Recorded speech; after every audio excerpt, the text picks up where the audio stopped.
Hello again everybody and welcome back to the channel. Hope you've had a great weekend. Last weekend no streams of course from myself with work, but we're here today at Chicago Executive, also used to be known Payware, Prospect Heights as well, and this has got the Payware FlightFX scenery downloaded and added to the sim as well, so really is quite nice. There are a couple of spawn points actually that are throughout the scenery dotted around that you can spawn at inside the hangars, so a couple of those are actually spawn points, which is a really nice little added touch thought of there by FlightFX, a new developer to Microsoft Flight Simulator. David, two Davids, David A and David Bartley, good afternoon to you guys, welcome, our channel members, and Alberto as well, another channel member dropping in and saying hello, and hi to everybody else as well. If you're watching for the very first time, do click like and subscribe as well. Thomas, hello, hope you're all okay. There's somebody over there, not quite sure what they're supposed to be though. Model matching's not obviously working properly again. So before we jump straight into the aeroplane, we're in the Aerosoft CRJ550 today. We can have a little look at the scenery. I've showed it off a couple of times before in some videos on the channel.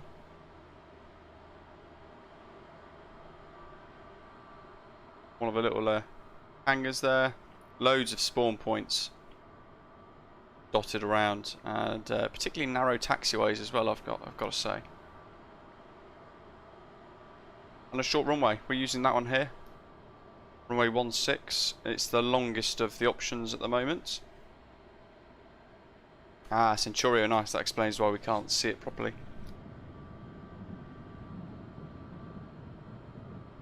And we're going to head over to Teterboro, near to New York, and we're going to be checking out the new Dreamflight Teterboro Scenery for Microsoft Flight Simulator when we get there as well.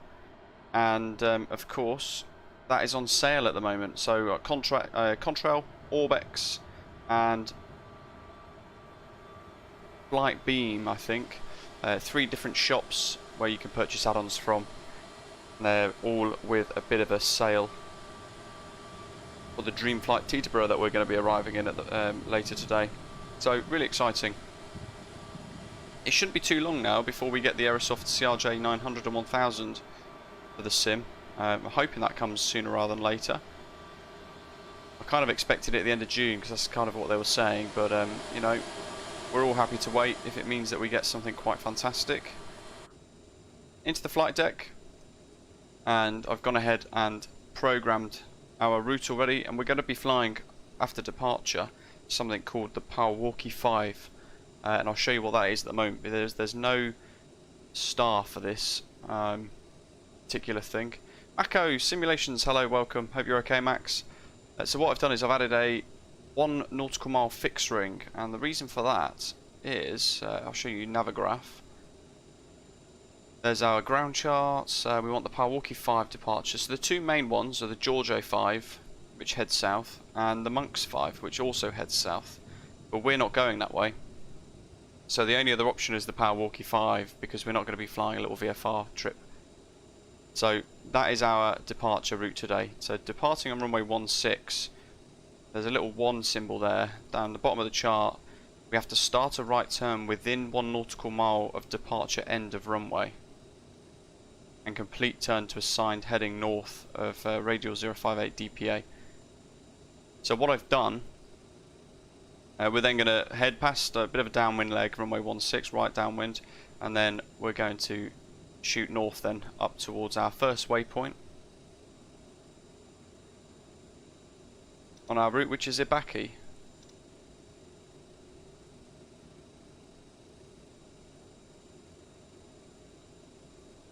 So that's why we've got that little 1 nautical mile fixed ring. So after departure I can see when we're going to hit that. I can't lower that radius anymore, so we're 5 nautical mile radius of the map. So once we get close to that, I need to already be making that right turn. Target 185 and V1 126. There's our performance table for the CRJ. Aquavitali, hello.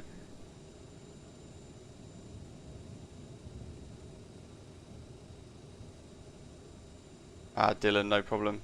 We've still got a few minutes before we start to push, but there we go. That's our weight. We've got 25 passengers on board. The CRJ550 is a lot smaller in the cabin, and it's designed to take less weight, which is why flight envelope is a lot tighter. You see there the max takeoff and max landing weights. There's only 2,000 kilos difference, roughly, and not too much beyond that zero fuel weight either. So not a lot that we can do. If we add a bit more cargo, we get this warning come up. Maximum takeoff weight exceeded. Is that on 400, I think? I can't remember. So, takeoff trim of 5.5. That's must have been what it was. Performance in it.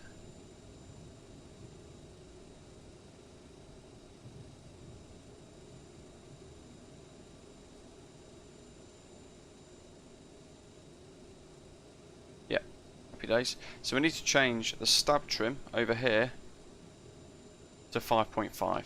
So I've got a top hat with the thing on the joystick configured for stab trim up and down. That's how I've quickly changed that. We've got the APU on as well. What we can then do is, we're on ground power, so let's get rid of that. Disconnect the ground power, get rid of the chocks and close the door. Captain, the cabin is secure. All passengers are aboard. Ladies and gentlemen, on behalf of the captain and crew... Cabin pressurization, we've got that sorted as well. So the airport elevation is 640 or so feet. And down here, we need to change that landing elevation to 640. In case something goes wrong, we have to return to the airfield. We have to have that set so the airplane knows the altitude the airport is at should we need to return. And we're going to cruise at 37,000 feet. We're on VATSIM, we're on Unicom, 122.8. I think we're all ready to go. Cythera, hello, I'm very well, thank you. I hope you're okay as well.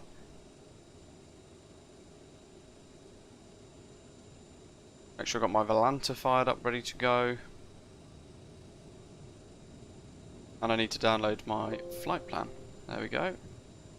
So EBAKE, WISMO posts PADDE, DXO, which is a VOR, JHW, another VOR, and then the LV24 arrival into Teterboro.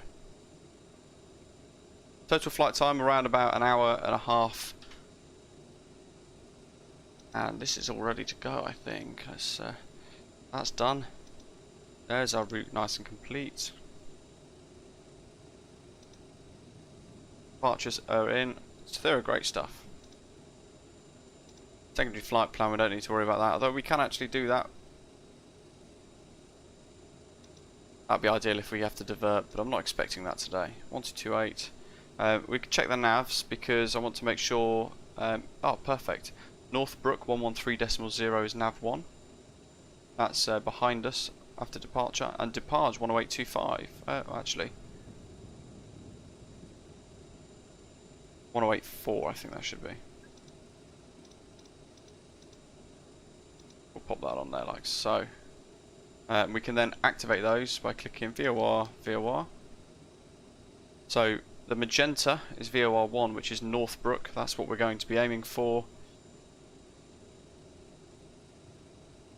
If I zoom out on the range, you can see there we're kind of flying back on ourselves to go north before heading direct to EBAKE.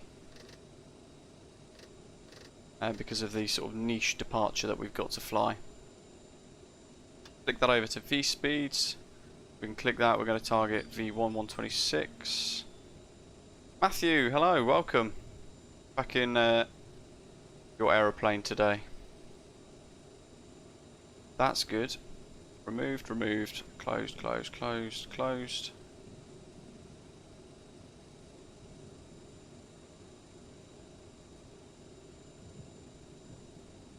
So what memos have we got left? Engine oil, spoiler ons, brake pressure. Happy days. Stab trim 1 and 2 and Mac trim are on. Yaw damper 1 and 2 are on as well. Hence why those messages aren't up. And there's the IRS 2 at the bottom there. Kieran, hello, welcome. I think we are ready to go. How's the overhead panel looking?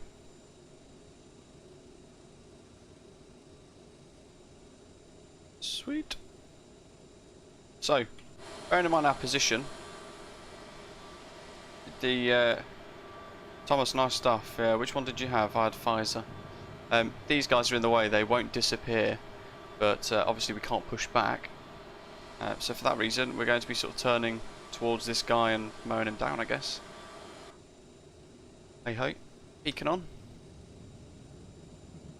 Continuous ignition. Bleed valves are on auto, bleed air's on normal. Bleed source both engines. And engine start.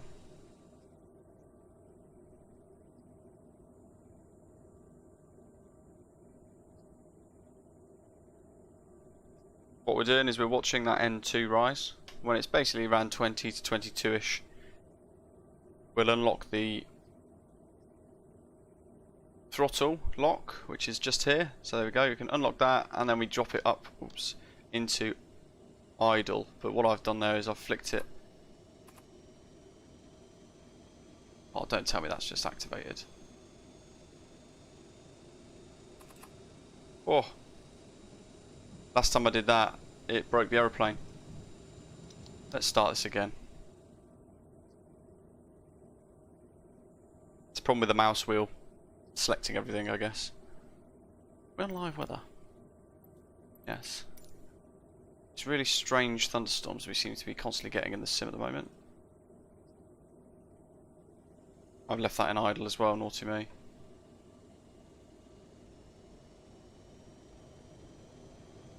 But there we go, she's starting.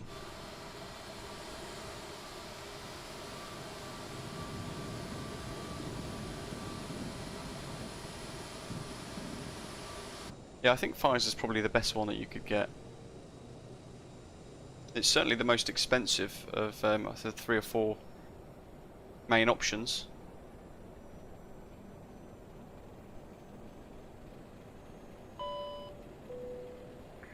Ladies and gentlemen, please pay attention as we display the safety features and procedures of the aircraft in case of an emergency. During an emergency, Lovely, hello. remain in your seats with your Unlock, seatbelt fastened flick up and to your feet idle. in the upright position. In case of a drop in cabin pressure, breathing masks There we will go. drop from the ceiling and should be placed over your head. If there is smoke in the cabin during the evacuation of the aircraft, the walkway emergency lights will display to the exits, which are located here and here. Oh, fantastic. In case of an extreme emergency landing, you will be instructed to get into the brace position, which is executed by placing... So the CRJ550 seems to have wiped my custom views. We would Oh well. also like to remind you that you should turn off all electronic devices. We thank you for paying Pick that out of the way, let's attention turn some of during this these up, shall we? presentation. Yeah, my second Pfizer jab actually was the one that hit me the most. I never do get headaches, but that second one gave me a complete splitting headache actually for about half a day. Matthew, yeah, yeah, basically mowing him down. Unless he's, you know, he sees sense and he gets out of the way, but it looks like he's ready for it. And I'd rather, I think we'd win against him than the ground power unit there.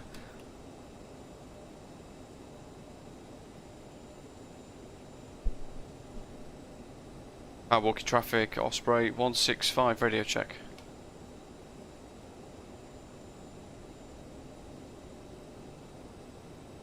Five. Pick that, get that out of the way. So we're all good. Having a quick look at the taxi charts, we are going to go out of the signature apron, little signature FPO base, onto Kilo 3, down Kilo past the doghouse, didn't realise that was called that, and then we're going to hold right down the bottom, the end of runway 16, only 1,524 metres the runway today.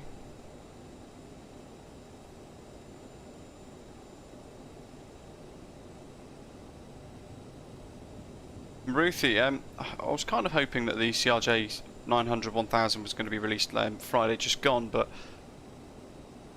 perhaps it'll be this weekend or the weekend after. It seems to be the case that Aerosoft at the moment, go to flaps 8, executive ground. Thank you very much, Centurio. I did wonder actually, I wrote down 3, I wrote down Prospect Heights as well. Doesn't help they keep changing things.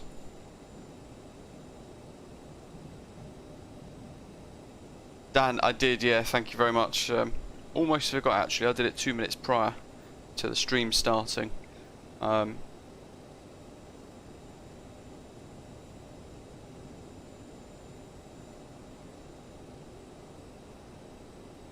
Poland sounds like it's catching us up then. We're about 65-70% vaccinated, which is pretty good. Hopefully life back to normal, if that's the case. Right then, brakes off. We've got that takeoff config OK message on the CAS already. Nose wheel steering is armed. Taxi lights on. Let's get rid of continuous ignition, shut down the APU. Executive traffic, Justice 5, taxiing runway 16 via Echo Kilo. How long is the flight, Kilo? About 1 hour 30. Executive traffic Osprey 165, CRJ550, taxi to runway 16 via Kilo 3 Kilo. So he is royally in the way. A little brake check.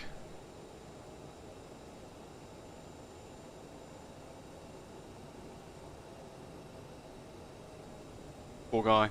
His family will get a nice payout, but he is in the way.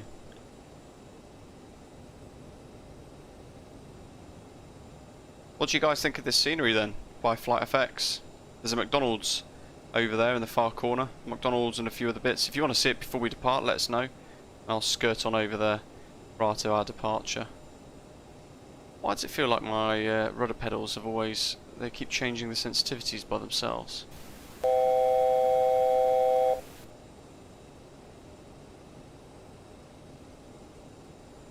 UC, thanks for renewing. Did I vote on cross the land eastbound? I did indeed, actually. There was a Polish airport option, actually, I think, wasn't there? I chose that one anyway. Can't remember what it was now. Was it Warsaw?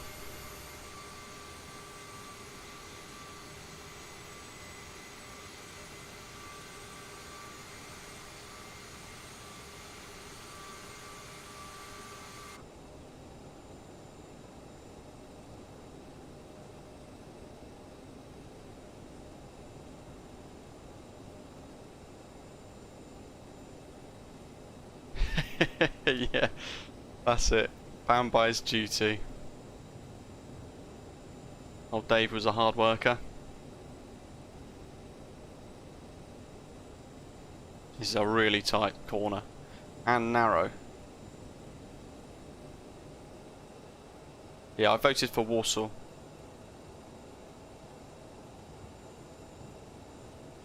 I'm not too worried about the nose wheel because that's underneath me, but it's the actual main gear that I'm trying to keep on the taxiway.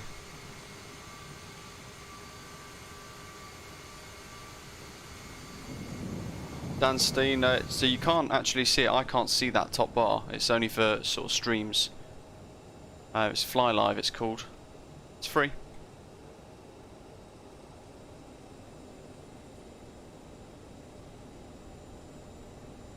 I'll give way to Centurio. I think that's Centurio. There we are, little message for everybody. Fly quiet.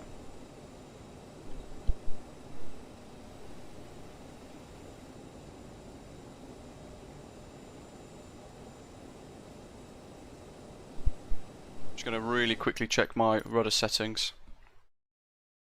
I feel like tiny movements seem to be extremely sensitive. And it's not normally like that. It's like every day it sort of readjusts itself. 70, I don't know. Let's do 72. Yeah, it seems to be.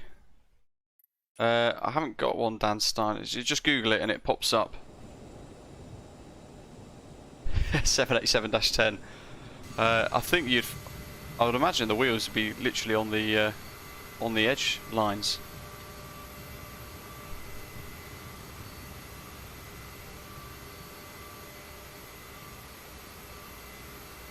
Yeah, as Doctor on board saying, I can't see that Fly Live Studio strip that you guys can see. I feed the data into it, but it's more so for you guys. Matt Check, hello, welcome. No idea where. Oh, there's Dylan.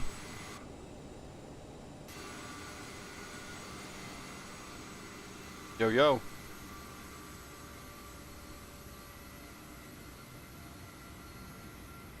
In another CRJ, love it. Happy days.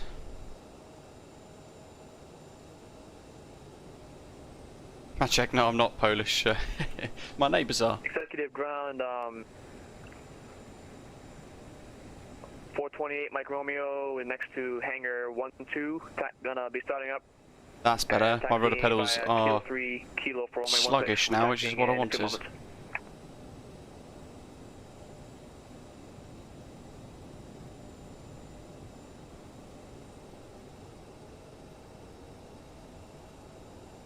So the departure that I was showing you guys, it's quite hands-on, and effectively I'll probably have to manually fly that to begin with. CRJ is fantastic, yes. The biggest rule is, if you don't feed the flight computer, the CDU, with everything you need, and you don't activate stab trim, mac trim, yaw dampers, make sure you don't knock any of these like I did on a stream a little while ago. Executive traffic, Justice 3. It flies amazing. Runway 16.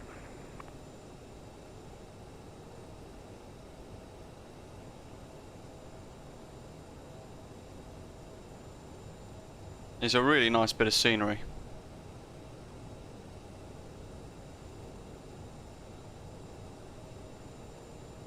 There we are. Let's finish off that checklist. Thrust reverses armed, and I think that's it, pretty much. Everything else is done. Brake temps are on 0. Yeah, lovely. So all we've got to do is get fuel crossfeed onto manual in a second.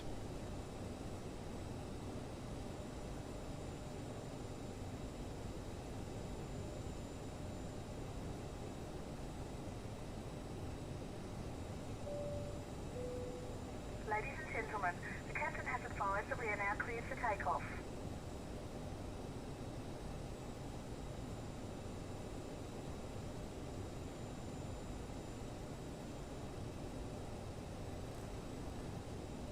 Harder than the 737? You know what, I've not tried the 7.3s. I would imagine this is a little bit easier. Then I think the 737 has got an auto thrust. This doesn't, so you have to fly this a lot better. Yeah, Centurio is in a 737 business jet. Chicago Executive, Osprey 165, holding at kilo.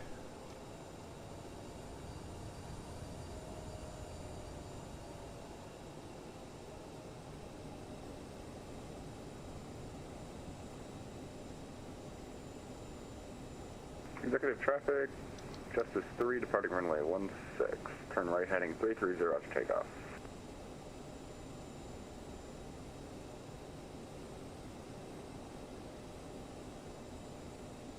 He's rolling. 3 stripes. Chicago executive traffic, Osprey 165, line up, runway 16, executive traffic.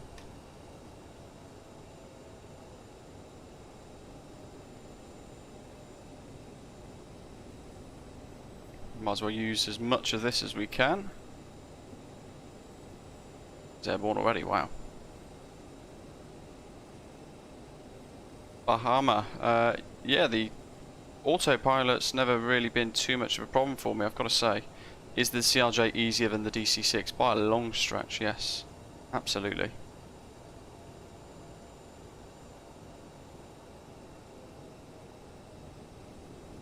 Downstream we're using VATSIM, as always. Always fly on the VATSIM network. So, we are on the threshold, runway 16, Chicago executive.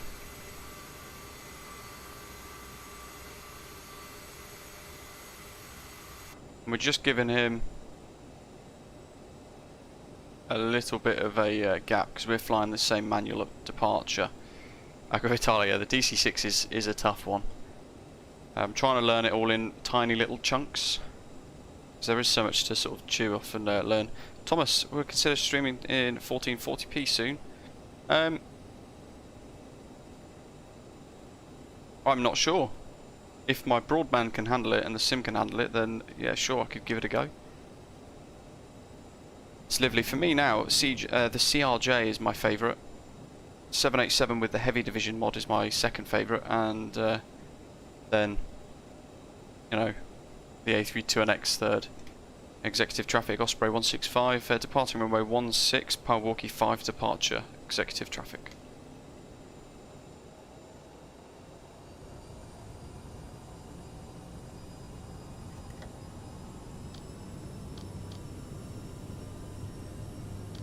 We'll use Toga. We could probably get away with it today. Don't think we need to worry too much about Max, although we no doubt use most of the runway. 126 for V1. And here we go. It's a bumpy little runway. Coming up to the end of it. V1, rotate. Executive traffic, 428 Mike Romeo, landing at runway 16, planning on the Payware 5 departure. That was a sporty one.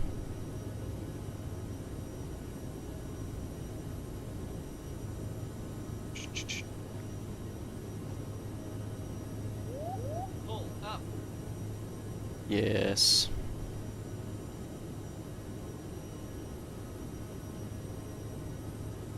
So we're manually flying. I'm trying to hold against that thrust speed.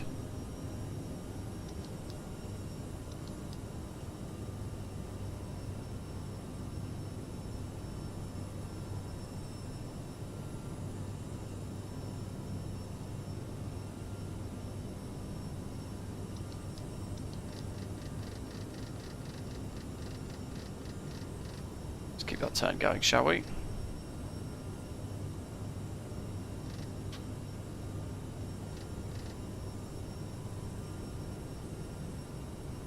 Matt check, the dev is more realistic.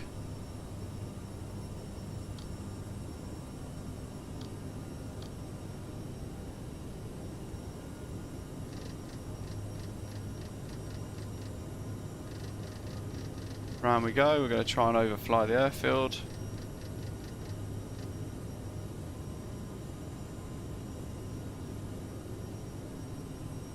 Executive traffic, Osprey 165, passing 5,000.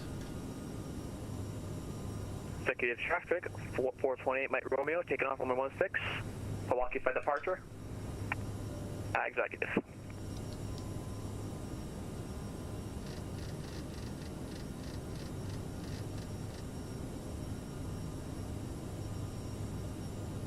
So from the air, there's the scenery. Looks fantastic. And we're going to head over Lake Michigan, away from Chicago O'Hare, which is just behind us, hence why the departure is quite difficult. You should hold at 3,000 feet, but we're on Unicom, so I'm just going to blast straight up to cruise, because why not? This allows us to accelerate up a bit now.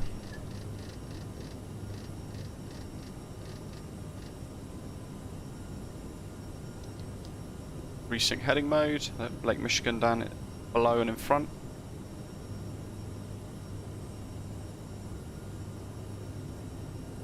Thomas, I am indeed saying Matt check correctly, yes. You know what I did forget?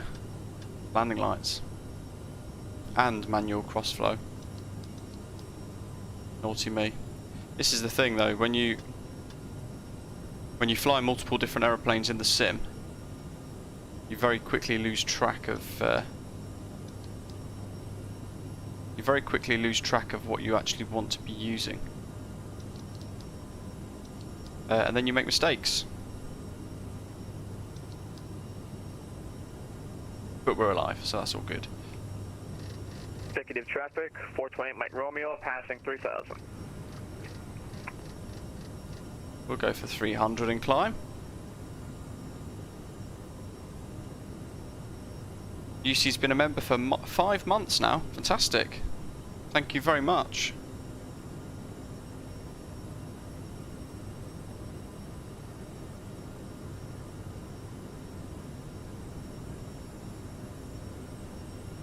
So, one thing that's I've not done is actually look at Teterboro atolls until today. So I'm going to be flying into there for the very first time on the channel,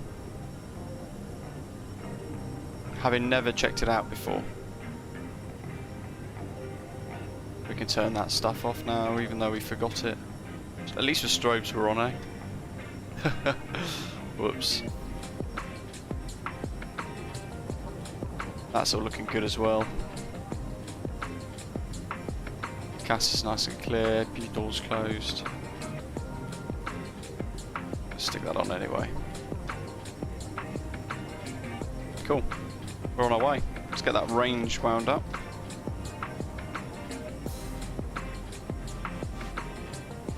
Centurion, nice. I'll have a little look in a sec on my Discord mobile.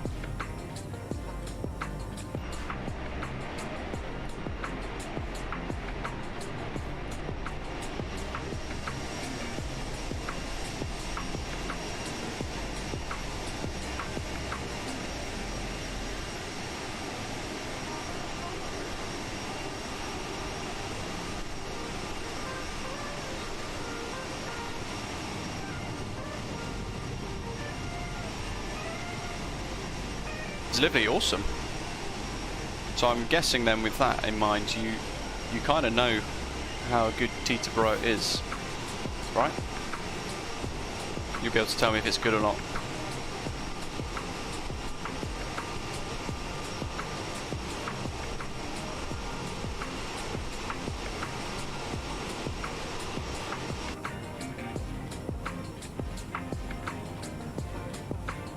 Pop that into standard pressure.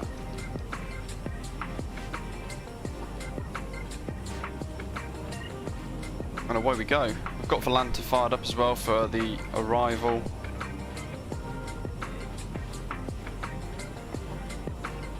And in 2 days we're going to be doing an SAS CRJ flight from Stockholm, Arlanda to Krakow, which is the new Drzecki design scenery, which I'm really looking forward to. Let's check out the route for today, shall we? So there we go, we've done the Payware 5, heading up to EBAKE, WISMO, heading over to Posts,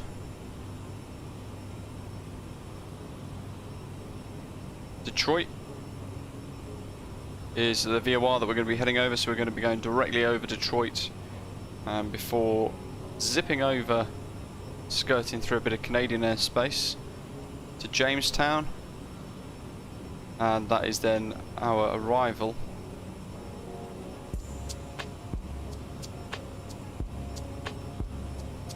And we're going to expect ILS runway 19 via Strad, so there you go.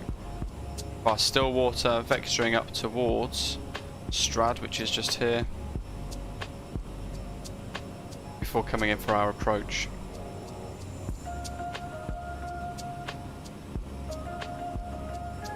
And it's also known as the Wilkes-Barre 4. So via Jamestown, flight level 180 by Wilkes-Barre, LVZ VOR, treble 1.6. So we'll tune that, and then expect clearance to cross Mugsy. We've got to be at 6,000, direct for that Stillwater VOR. From there we're going to break off, left turn, head north east to go and find Strad, 2,800 feet.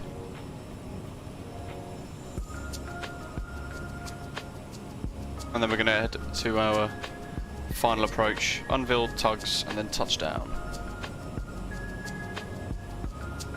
at Teterboro. Missed approach details there, so climb to 500, then a climbing right turn direct to Bubgy. Mandatory 1,500 feet, climb to 3,000 on tracker 275 to exam and hold. And continue climb and hold to 3,000 feet. A couple of important bits of data for us to consider a little bit later on. Airport elevation is only 8 feet. So we need to get rid of that 640 feet that we've already put into the aircraft for departure. And we've got to make sure the ILS and everything's tuned as well. And there's a little clue, SACS. Treble 115.7, and at a radial of 107 degrees, that's where Unville is. 11 miles from radar fix, and then 5.7 DME tugs, which is on a radial of 121 from that SACS VOR.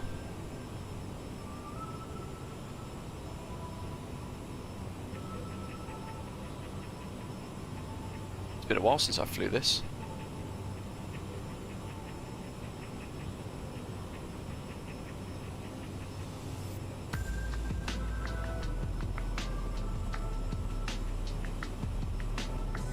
Magic, I prefer the Heavy Division 787. It's got a flight plan manager that works quite nicely, so I just prefer it because of that. Magic, let me guess, did you delete your, did you download your stable A32NX version from the aircraft, from the marketplace? Dylan's asking, how do you remember how to check legs? You just click legs. Next page. Done. Doctor on board, why not ILS final? Why should it be via Strad? They're the only options. Departure arrivals, KTEB arrival via LVZ4, ILS 19, and you've got either vectors or Strad. That's it. We can self-vector, but Strad just gives us that little bit of an easier option of having it already in. Why does it want me to execute? Oh well, that'll do.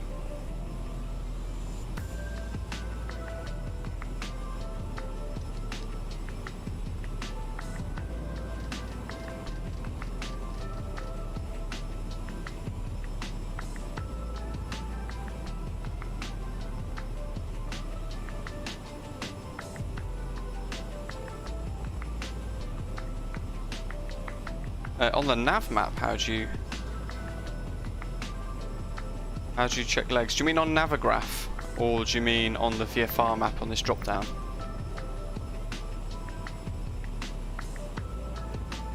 Captain E, nice stuff. I've been in a Category 5 hurricane in the Dominican Republic, and it wasn't fun. So good to hear that you're okay. Oh, you mean on the nav display? On here, you can just go MFD menu, job done, there you go.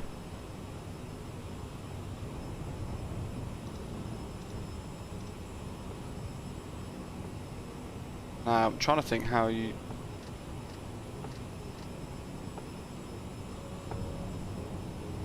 The one thing I can't remember how to do is change the page.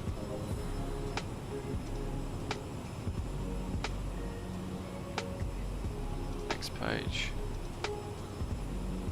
It's not that. I mean, that's kind of the arrival anyway. JHW. How fast are you cruising? How fast do you want to cruise? You're ahead. Ideally, I don't want to blast up too quickly on you. Let's clear that.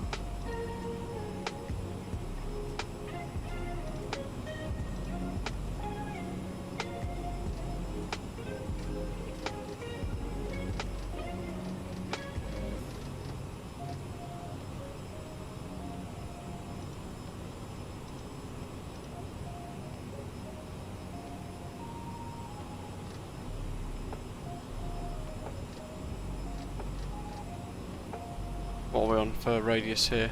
80. Pretty fast. We'll do max 7.8, which is kind of what we're at the moment anyway.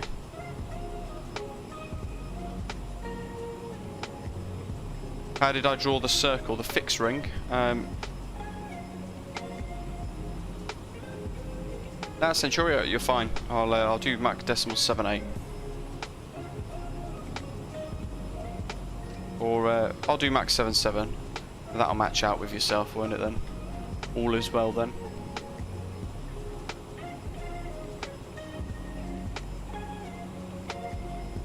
So, when we departed Chicago Executive, I briefly mentioned how to add the fix rings.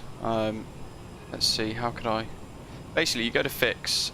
I'll show you what I've done actually for the departure. Typed in the reference point, in which case it was the airport, and I clicked a beam, and then I just typed in that I wanted a 1 mile distance around that point.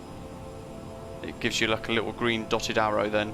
If you rewatch the stream another time, you'll see what I mean by that. And I might put it in when we get a bit further. Might put another one in when we get a bit further towards arrival into Teterboro. Kevin, hello, welcome.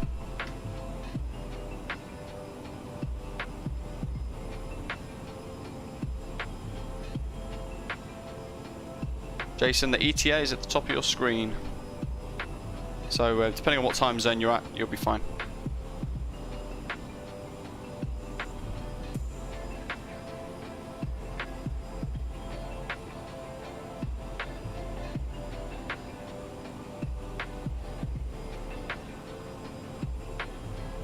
You know, I'm going to bomb ahead of you.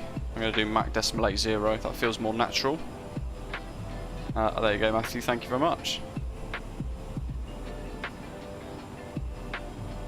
Let's hold that. We'll let the M1 stabilise. We'll let the speed settle, and we'll just see if that's set nicely for us. It should be. Basically, I want the speed in the centre of that divot where it is at the moment, which is really nice. But as long as it's happy. Basically, I'm happy providing that the tip of the arrow for our speed indicator doesn't go above the magenta block or below. So there's a bit of a range, bit of leeway there for us. Otherwise, we find that we just chase the throttle, which I don't want to do. Keeping it ever so slightly above, but I'll just let it settle. We'll see what happens with it. Nick, no problem at all.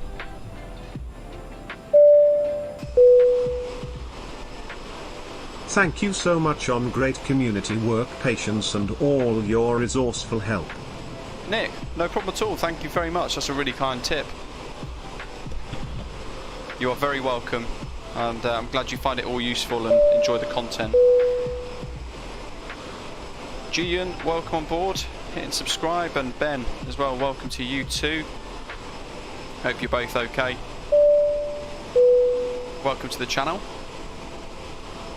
If you guys want to download the British Geek liveries, by the way, for loads of different aircraft, including the DC-6, head to our Discord server, and you'll be able to get hold of them there. All the links are in a little dedicated liveries channel inside our Discord. And they're all free to download, of course. How's that speed coming along? Just watching it creep ever so slightly, so I think we might have to drop it down by 0.5% M1 in a little while, but we'll just see what happens with it. Don't need to change any settings just yet. Heading, let's resync that. That's nicely in line. DXO. Ben, Lufthansa certainly do. In fact, I put a couple of pictures of their CRJ550 that flew into Heathrow the other day. Really nice to see. And SAS as well, I believe. Air Hop as well, is it? The little Air France subsidiary. I think they use it still. Hop Air or Air Hop. Can't remember what it's called.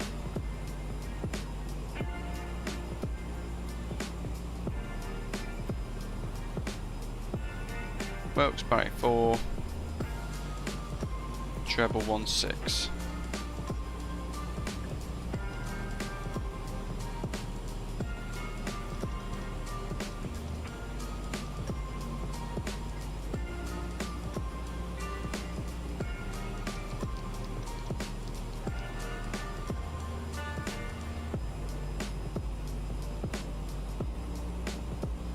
Alberto, you did indeed, thank you very much. If you want the gold frequent flyer liveries, you should be able to see inside our Discord server there will be a dedicated gold members livery section. It's literally the one below where the main liveries are. You click that and all of the links dedicated for gold frequent flyers are in there as well. Take you to the gold frequent flyer folder inside the Google Drive.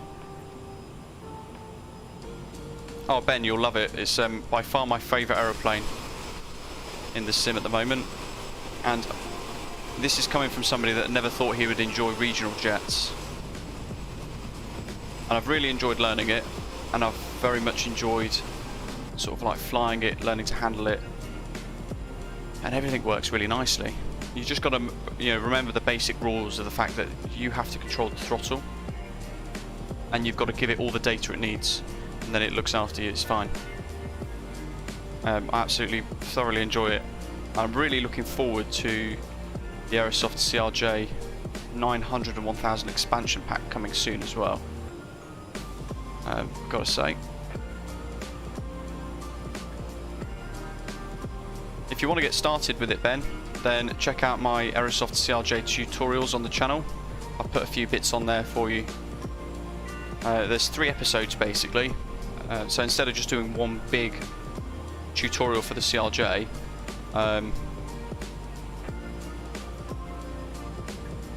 I've split a whole flight into 3 different sections, so you can watch each episode effectively whenever it suits you guys, and you can look back over time as well. If you want to revisit something, it's just easier to find it when it's split up into smaller chunks.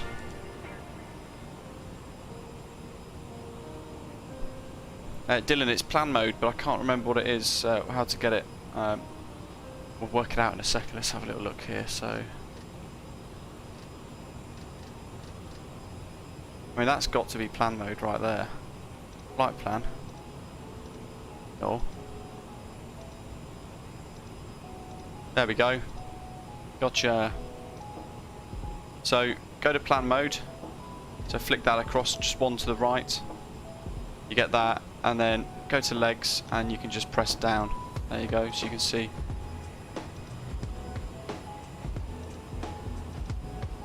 Oh, I know what's happened here.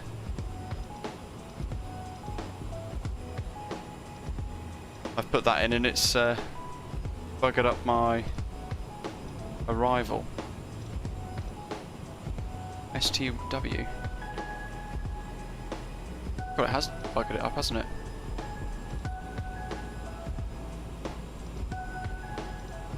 That's why. Don't want vectors. So now I have to go back to legs, clear the discontinuities. There's another one there for some reason. XO JHW. What? JHW. Unville. That's final approach. LVZ.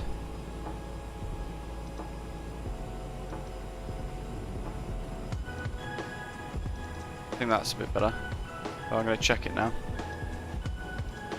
JHW to LVZ. It's missing Hoxie, Damac and Stent. Interestingly enough.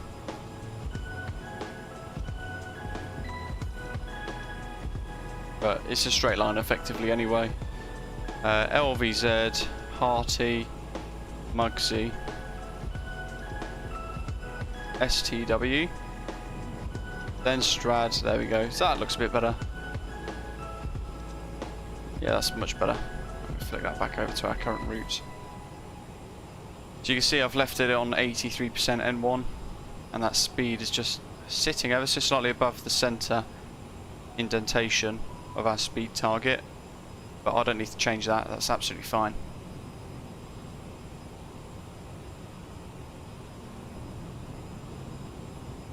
Is the quality wings meant to come out in a couple of days? You know what, I'm really not sure.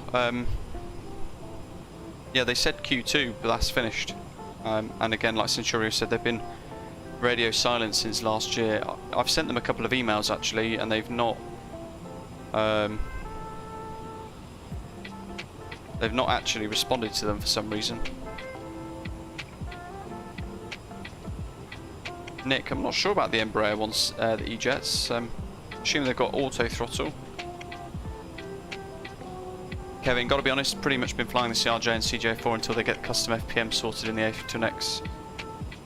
Yeah, you know what, I think we've done 3 flights, or 4 flights recently with the A321X, and you guys know I love it, and I've done a lot with the project, with all the QA tests and things, and try to work hard on helping that project along as best as I can, and I'm just finding myself getting really frustrated with everything not working all of a sudden. One major thing that I've noticed is over, I think it's 3 flights, 4 of those, I've had major faults with the MCDU where I've had a direct to, or I've changed an arrival or something like that, and it just wipes the entire flight plan. And that happened to me once actually on the Athens stream. Athens to Larnaca, it's only a short flight, but when we got a direct to after departure, it wiped the entire thing, and we had to fight to get that whole flight plan rebuilt. So little things like that that get quite frustrating when they happen time and time again. Which is why I really enjoy this so much.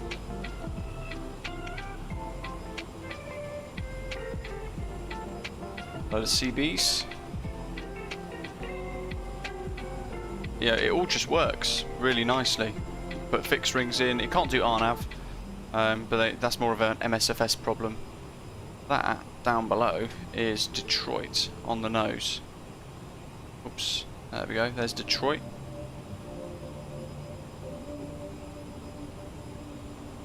Matt check. So they're working on a custom flight plan manager at the moment. So similar to what this does, and the Heavy Division 787 as well. Similar to what that does, it can use intelligent sort of logic basically to make sure your flight plan is correct.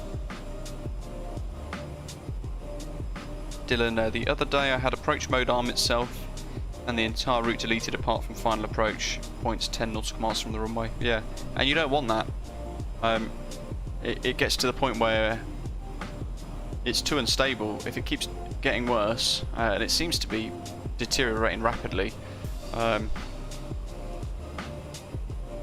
look at that. There's who's that? Is that Dylan? Yeah, it is.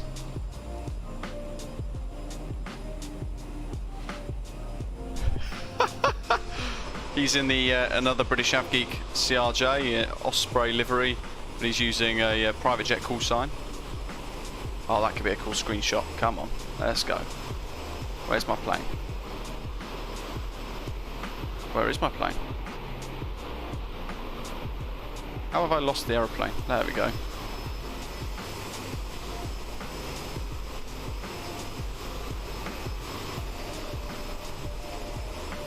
Gotta get a screenshot.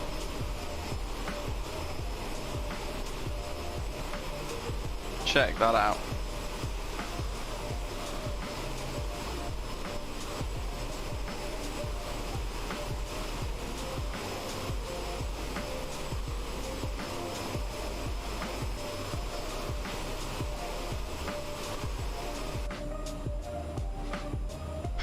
That's so cool. Love it.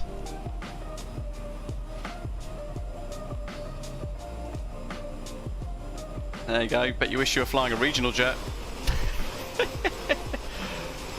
Smashing along.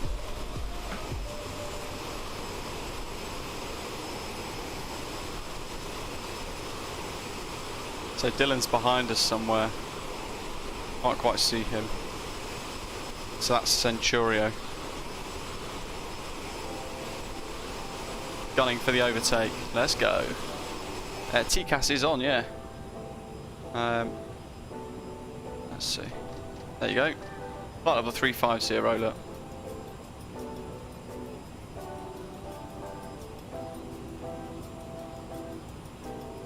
Yeah, no, it's just an issue, Nick, with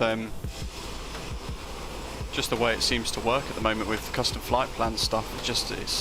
It's I don't want to say it, it's almost sort of like just not usable for VATSIM, and it's a great shame.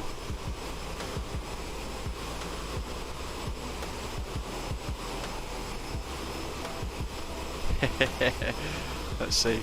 How good a screenshot can we get? Boop.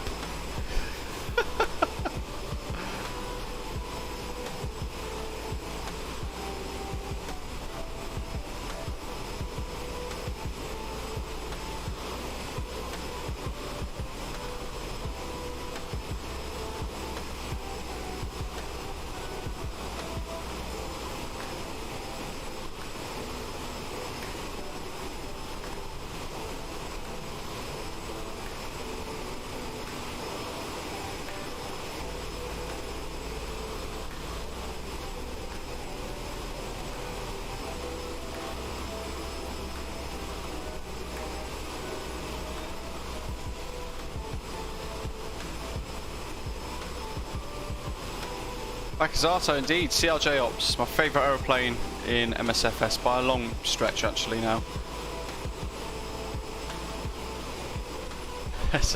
Centurio, it's up to you.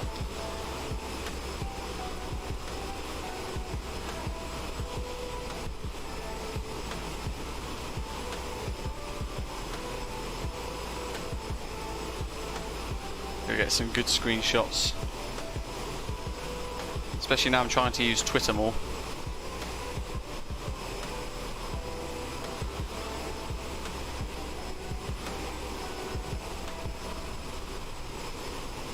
It's a shame. This is where I'm. Yeah, it's a bit of a shame I haven't got the custom wing views and stuff today.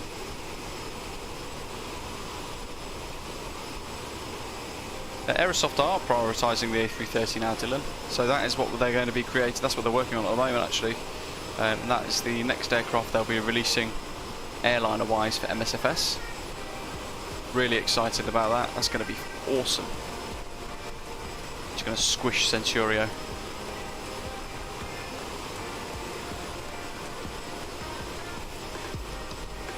And we've got some double contrails. We've got ours, which you can kind of see. There you go.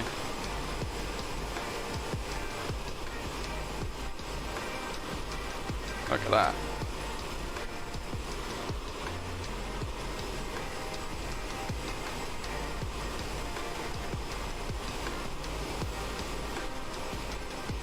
Kevin, I have indeed, yes. The Teterboro Scenery, actually, guys. I know I mentioned it at the beginning of the stream today. It's actually on sale, so you can pick it up via Contrail.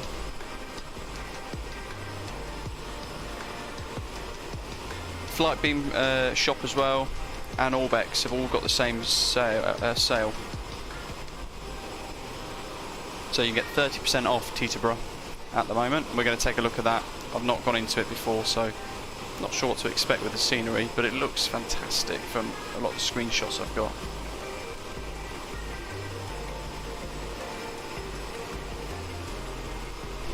This is awesome. There he is on the TCAS. Out the window. Let's recenter that view a second. There we go.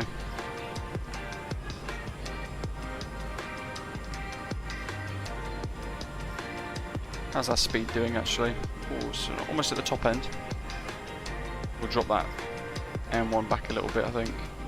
Actually, it hasn't moved, it's fine.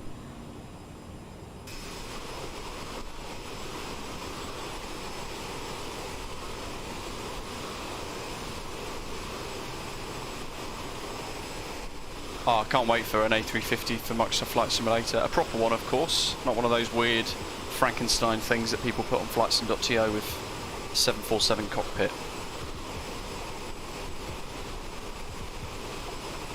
Really looking forward to the Sim for Flight one. That's going to be really good.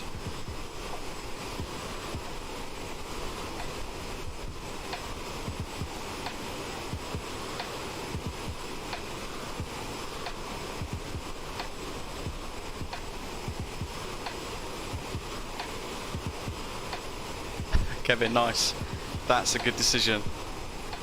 So, what are your thoughts then on Teterboro? Because I've not, as I've said already, I've not checked it out myself. So, do you think it's really good, or? No, I ended up getting it thanks to your recommendation actually, and Dreamflight reached out and asked me to take a little look, sent me a press copy for today's stream, which is really kind of them.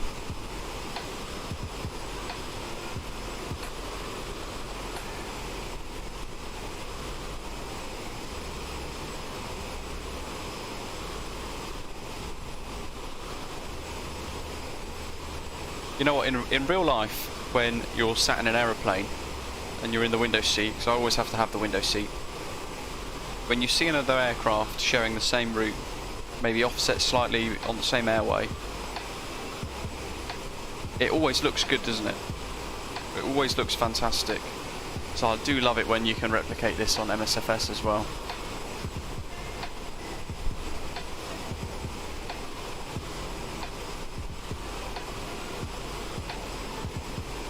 MSFS add-ons is a really dodgy website, hosted in Russia, I think.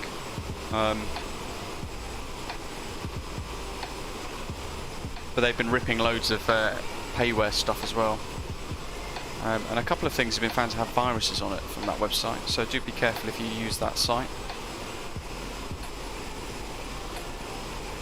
Kevin, yeah, it could be New York. I get really bad performance at New York, just in general, I guess, in the area. Although LaGuardia has never been too bad for me, actually.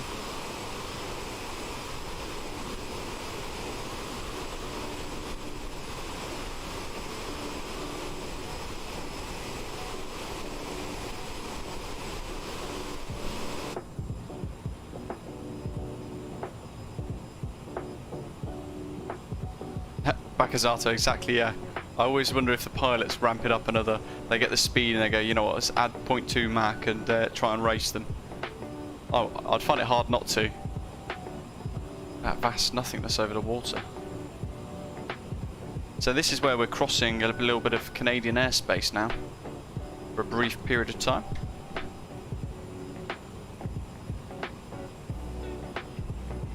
Oh yeah, Nick, thankfully that's nothing that I've seen yet. But I'd imagine sat in the back of an aeroplane, you get an F-16 on your wing, it'd be a little bit nerve-wracking. Oh, it's lovely and smooth up here.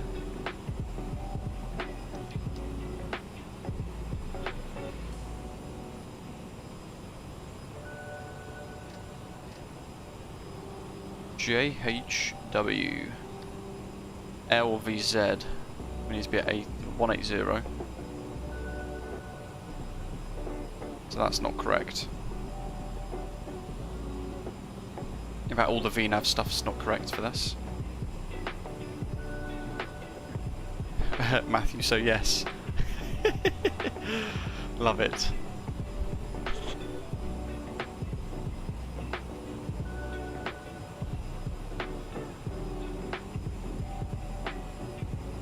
Now, according to Navigraph, over the last 2 or 3 minutes, in fact, just after we passed Detroit, we entered into a very small amount of Toronto FIR. And in about 60 seconds, we're about to cross back out of the Toronto FIR.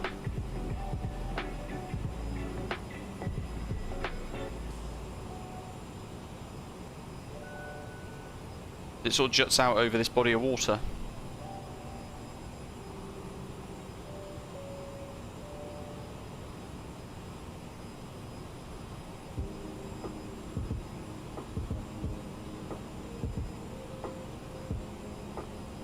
Let's see if I can change this. Flight level 290.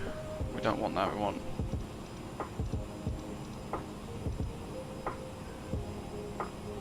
Harty was Wilkes-Barre 4, Harty Mugsy 6000, so let's do...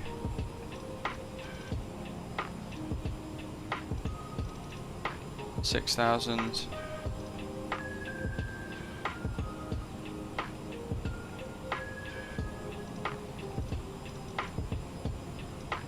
Oops. 4000A, isn't it? I'm just going to change the constraints, that's all I'm doing here. Strad. ILS runway 19, Strad 2800.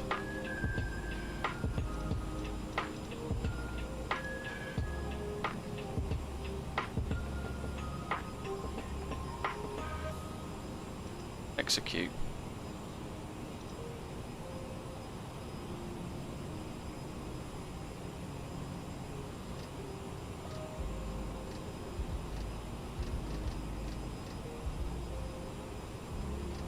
Yeah, top descent's definitely not accurate.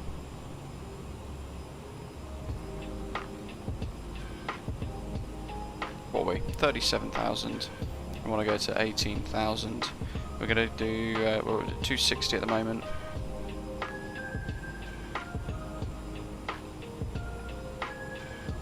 Probably end at 290. We need 60 miles, 13 minutes, 3 degrees, but we'll go 1,800 foot per minute, 3.8 degree glide slope, 46 nautical miles. So round that to 50.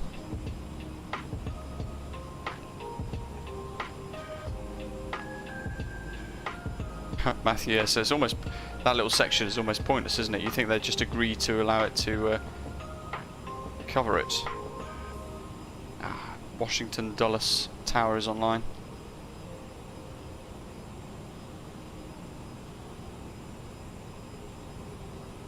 Match check, Barcelona.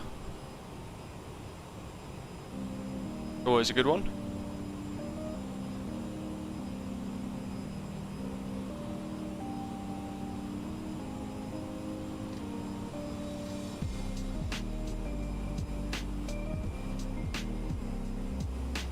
Actually, I'm thinking the top of descent marker is probably not far off. That speed's crept up ever so slightly, but it's still within that range. So I'm just leaving it on 83% cruise. N1, and Centurio's right off in the distance there.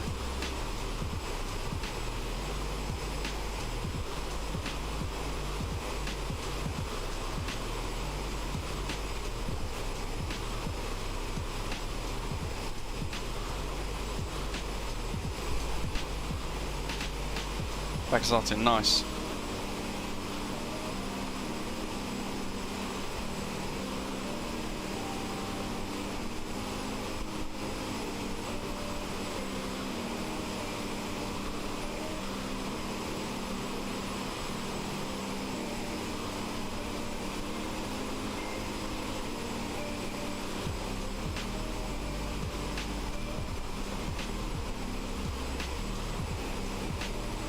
I think that's about right then, actually, because my top of descent looks like it's just before stent.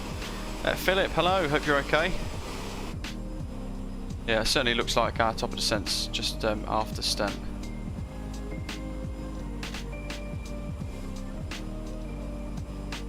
But we don't have stent. So I'm having to kind of guess and visualise where that is. A little annoying.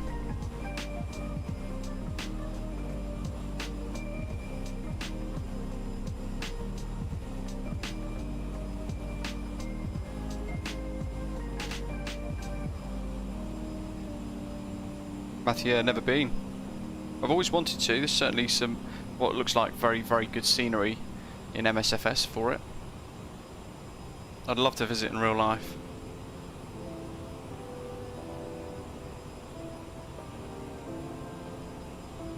It's the American version of the Palm.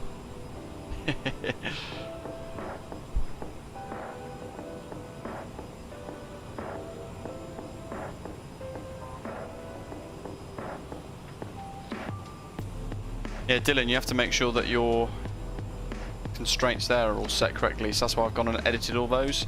And then hit VNav, make sure altitude is down to the level you want to go down to, and then before top of descent, and the aeroplane will then descend with it. But I'm going to be just using vertical speed mode instead. Centurio, I'd love to fly in and out of DCA, especially for that river visual. How come they only finished halfway? Did they just run out of money, or?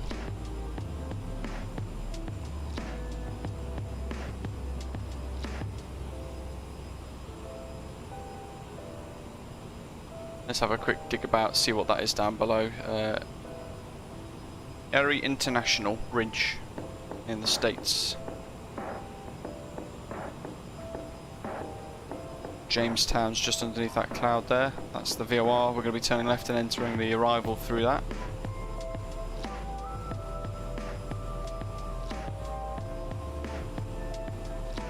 It's a long arrival, actually. It's a long start.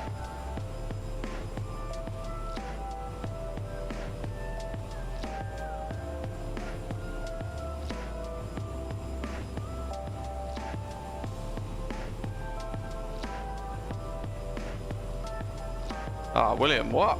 That's not good. Good afternoon. There's that little airport.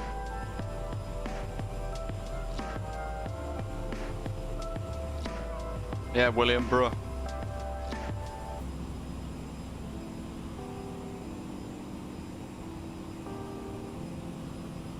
Meta KTEB. Winds are variable at 4 knots.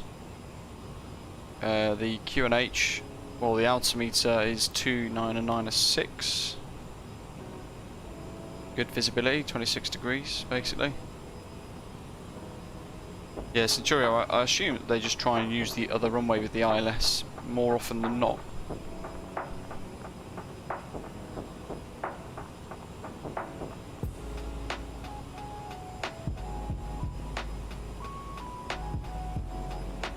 Oh, the United Terminal, it's a shed. Grim. That doesn't sound great, especially for being such a key airport as well. It's bizarre. Like one of those projects they've just abandoned.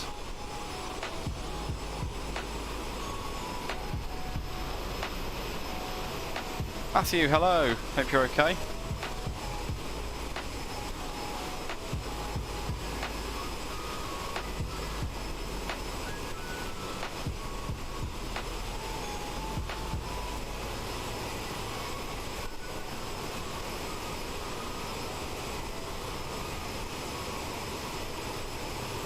I need to dig about and find out what the Lufthansa flight was that I showed you guys. The CRJ at Heathrow the other day, Lufthansa City Line. We could do that live on the on a stream at some point in the near future when the 900 gets released, perhaps. Right, let's get this pressure down. We basically want it to be 0, don't we? 140. We'll see. Let's actually get the elevation, shall we? Like we should.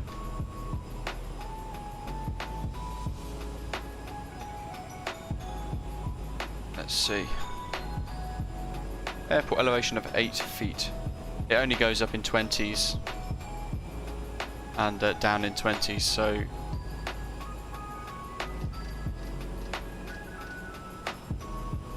we don't want 20. We'll go for the closest value, which is 0. So that speed's crept up to the top end now, so I'm just going to bring it back. It's close to 0.5% that I can manage. Oops.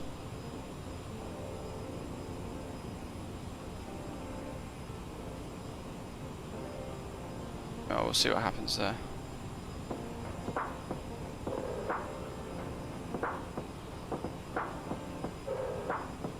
Philip, we're looking at runway 19 into Teterboro. So as a little reminder, folks that might be tuning in as well, just about now, this is the arrival we're going to be doing, the Wilkes-Barre 4 in via Jamestown, which we're just about to hit in around about 30 miles. At our cruise altitude of flight level 370. We're then going to descend down to Wilkes-Barre, which is a VOR 111.6. We have to be at flight level 180 for that. Then down to Mugsy, continuing our descent down to 6,000 feet. And then at Mugsy Stillwater, we're going to break off north of Sparta, or northwest of Sparta, to then fly the ILS runway 19 into Teterboro, New Jersey.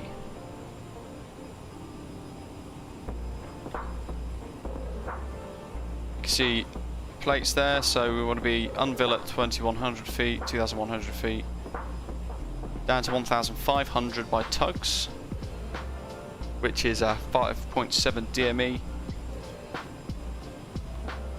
and then a 5 mile finals down to land. Decision height of 219, so let's put that in.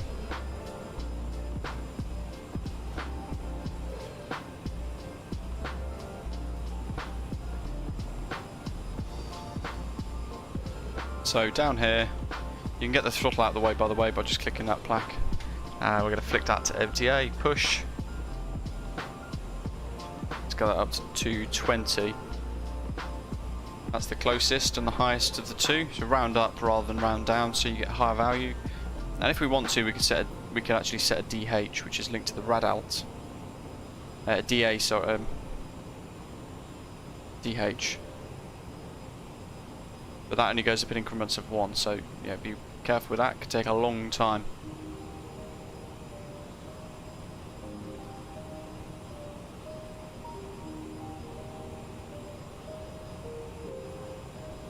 Christopher, not there yet. No, we're just entering the star though, actually. Just passing JHW now.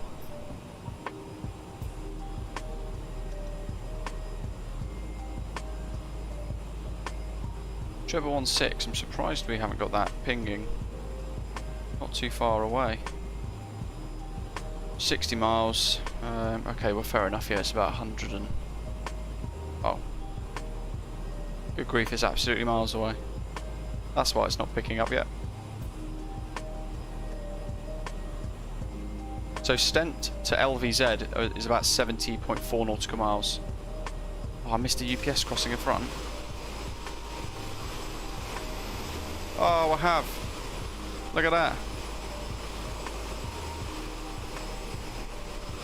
It's busy today on VATSIM, on Unicom. That's fantastic.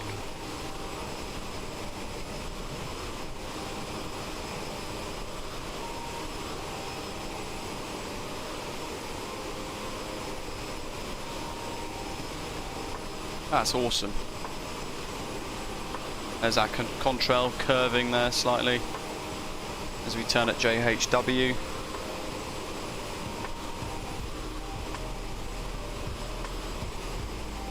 We're not there now, Christopher. We've probably got about another 30 minutes or so to go.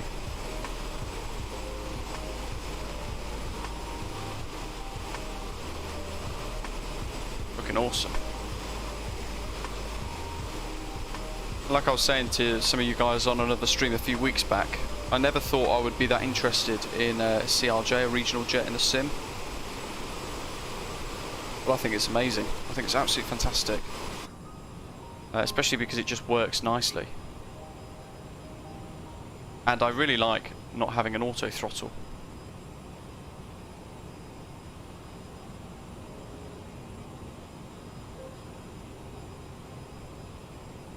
Then those wings level off. And resync the heading bug.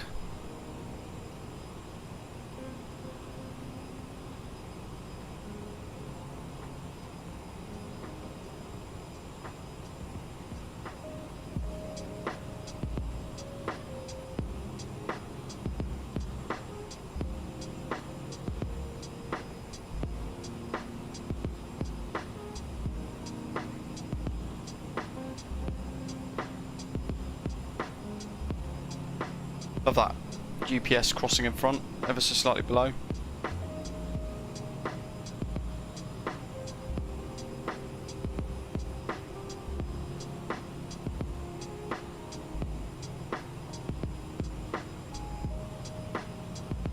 Matthew, it helps that you've put effort into learn to fly it correctly. I've tried. I keep making mistakes. Like a takeoff today, I forgot manual override, and I forgot the landing lights bizarrely as well, which I don't usually do.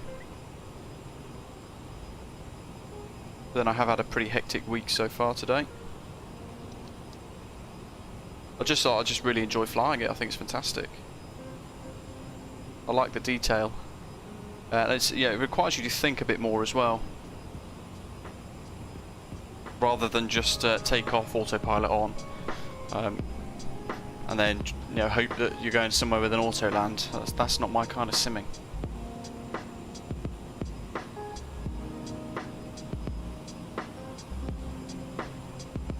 Paul, good afternoon. How are you doing?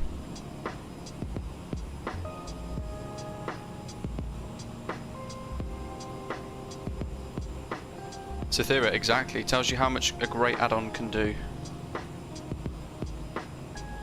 And yeah, like you're saying there, never interested in GA flying until I got the Arrow from Just Flight. Yeah, that's a great little aeroplane, isn't it?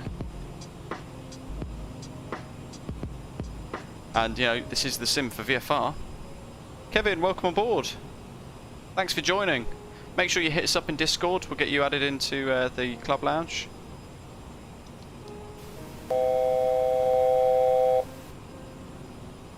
Oh, you've had a hectic week as well then. Any more passes?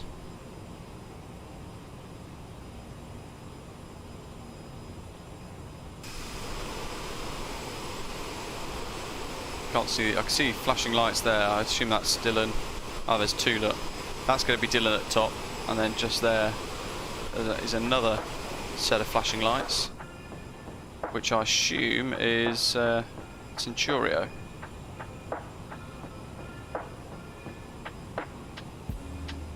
Oh, Paul, awesome.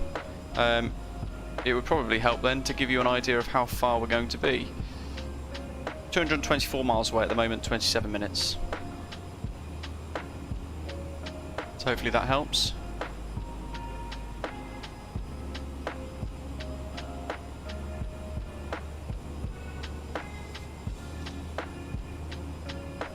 I'm going to just double check this. I know it will auto tune at some point, but I would rather 110.15. Put it in myself and know it's there. 110.15. That should be ITJL. Treble 16. Are we picking that one up yet? I don't believe we are.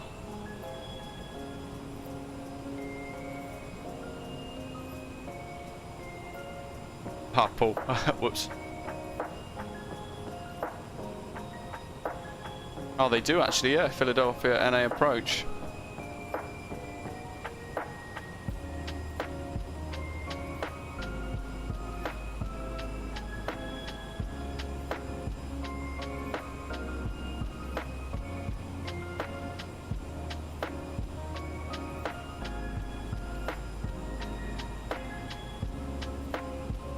That was an A300 UPS 7011 heading out of somewhere in Canada down to KSDF, wherever that is. The aeroplane that crossed us a little while ago. Paul's down there somewhere in Philadelphia. Matt Jack's in an RE lesson. Actually at school or like working from home sort of thing. Whatever you do, don't get yourself in trouble. You can always watch the streams after the event as well. Let's see, what else have we got to think about for arrival?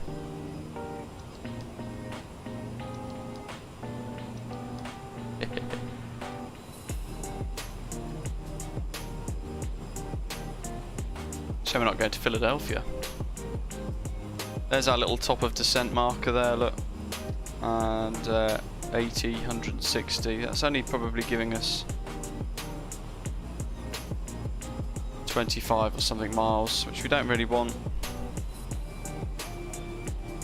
Louisville, ah, okay, Louisville, thank you, Kevin.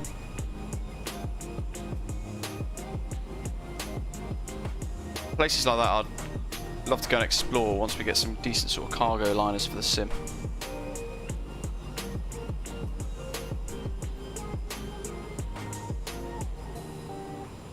So when I was mentioning speed earlier, I mentioned it in the tutorials as well for those of you trying to learn the CRJ, little tips. All I've done is I've dropped the N1 by 0.5%, so it was at 83.0, it's now 82.4, so you know, 0.6% M1, and it's just allowed that cruise speed to settle down nicely in the centre of our target of Mach 0.80. Evade, hello again, welcome.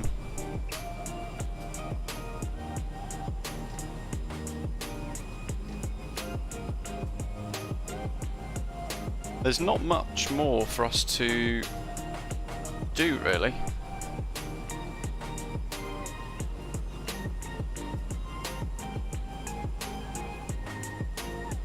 Except for wait for top of descent. Those guys are stacked up pretty close together, so that's going to be interesting for Dylan and Centurio managing their arrival. Matt Jack, awesome.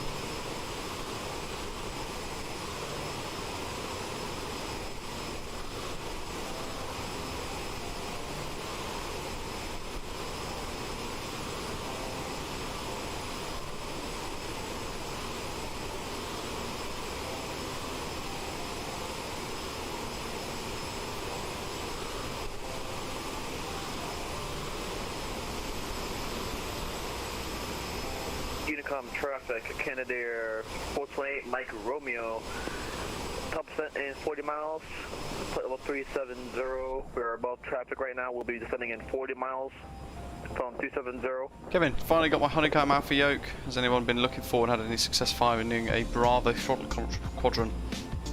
Sounds great, I'd love to get one of those. I haven't quite got the desk space for it though. Mark 0.75, top of descent, 60 miles.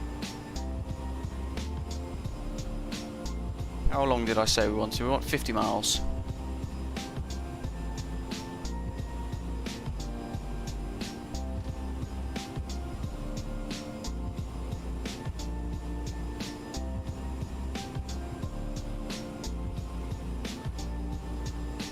Traffic, correction, Canadair 428 Mike Romeo, heading of 120 for a stint, which is in 20 miles, and then descent from 370, speed Mach decimal 82.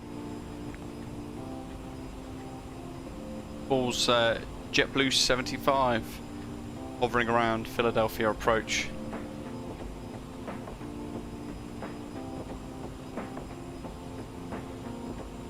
Where's Teterboro? I think we're going to be the first ones, possibly the only ones in there today.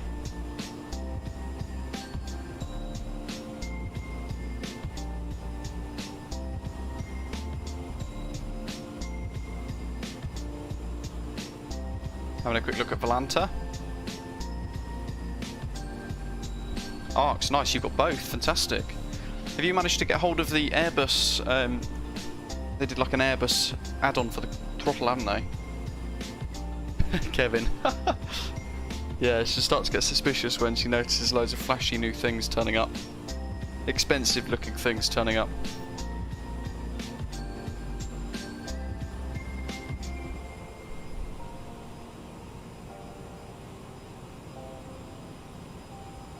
The aircraft reckons it can get to there at that, but that's going to be a real steep descent. If we go to, it's direct, isn't it? LVZ, it wants minus 2,100 foot per minute.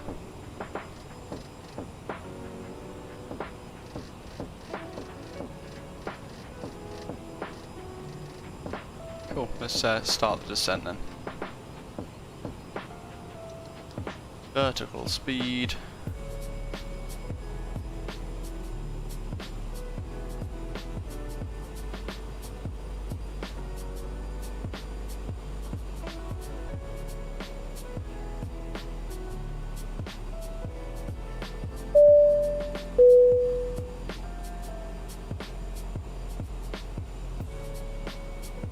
Hey Lizard, thanks for subscribing, welcome on board. Sorting out that throttle for descent. Obviously, one thing with Mac is you've got to watch this as well. Until you get hit that sort of conversion where the airspeed indicator changes to knots instead of Mach. As you descend, the air gets thicker, so you'll find that the Mach will actually increase, which is what it's doing here. So just focus, rather than chasing the Mach, which is, that's running away from us. Just focus on setting that speed that you want to be at.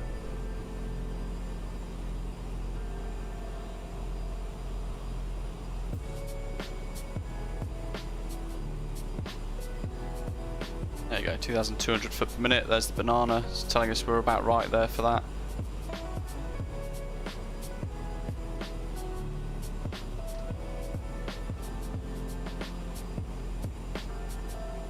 Centurio, yeah.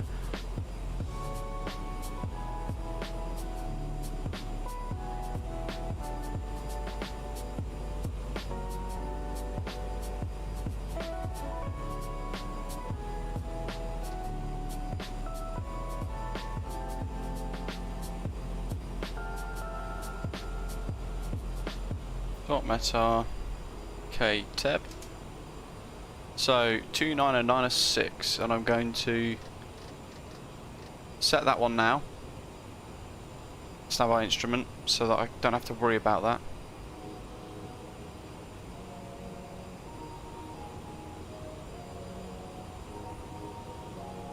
And then let's see, 277. Ah, look at that. Still discovering loads of new things. So we've switched that, we've force switched it to knots. Thank you very much.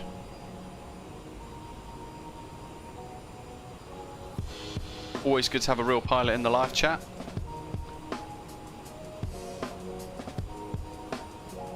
Nikon traffic, Canada Air 428 Mike Romeo, passing top of descent. Speed Mach decimal 83 now.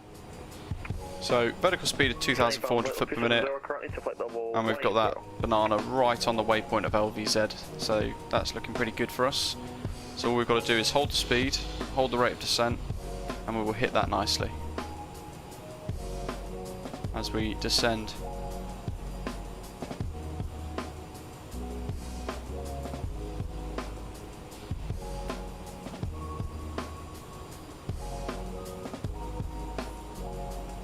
At Wilkes-Barre, we're going to call up. Not going to worry about announcing position until then. Ah, Paul, whoops. Good luck explaining that one. I'm sure you'll be fine.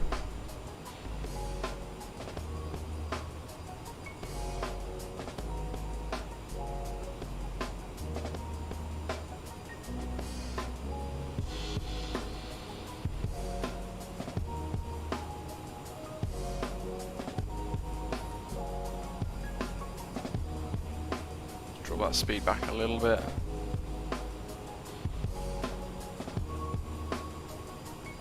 Osprey 165, what's your Mach number for Canada Air 428 Mike Romeo? Mach decimal 72, 280 knots on conversion. Affirmative, we're going to maintain speed 270 knots, Mach decimal 8-ish to maintain separation.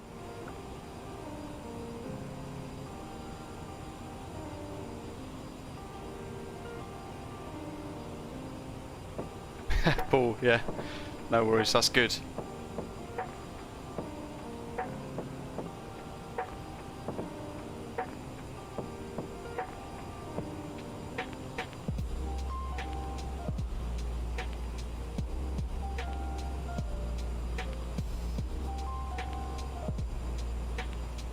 That VOR's picking up now.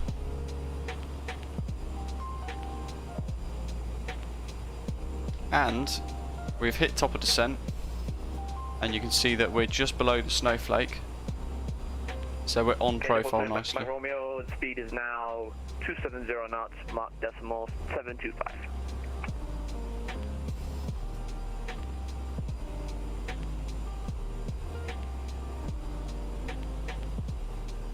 What is next? From Wilkes-Barre, 30 miles to Hearty, then 6 miles to Mugsy. Well, that's a steep one.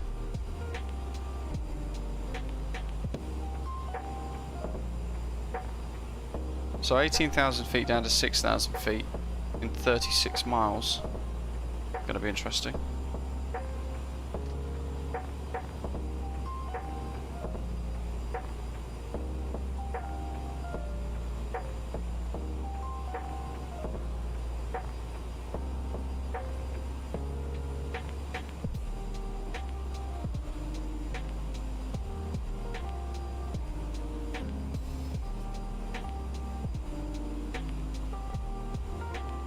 Loads of fuel, landing elevation set.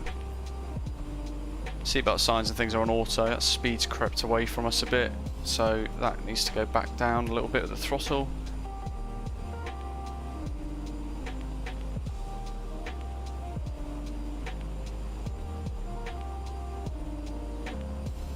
Down we go. Might use a bit of unreal weather actually.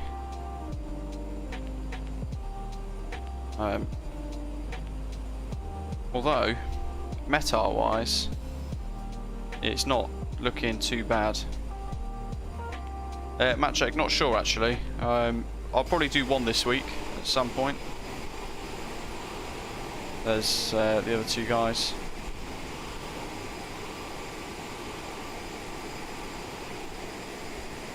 Look at that, that's fantastic, that ridge line there.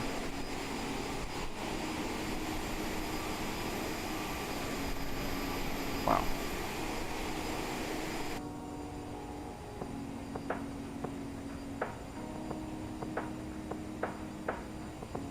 was it? 2996, wasn't it? For yes. How random, they've got Syracuse approach on.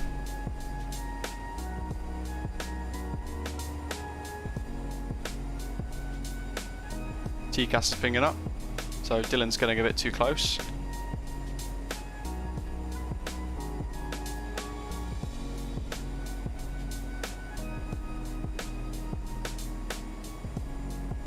So from here,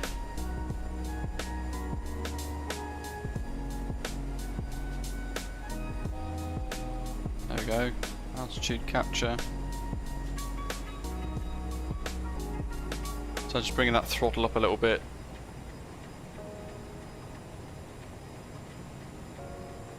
Lauren, I shall believe it. 2996, there you go, let's just set that now. Happy days. Because we are going to continue descent to 6,000.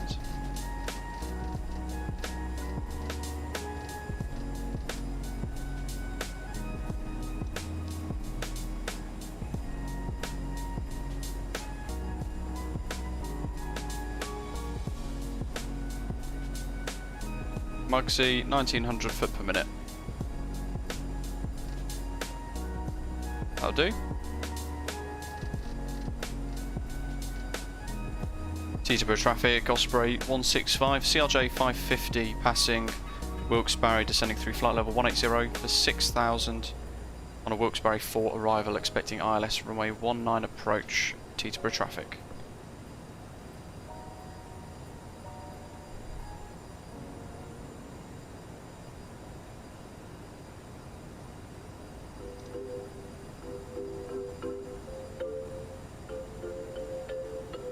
Party.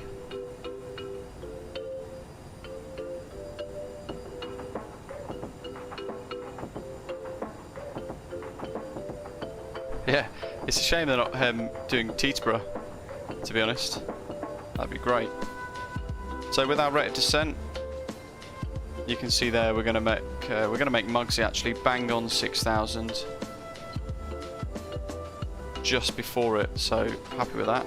We just got to watch our speed as we descend, and at the same time gradually reduce that speed down a little bit.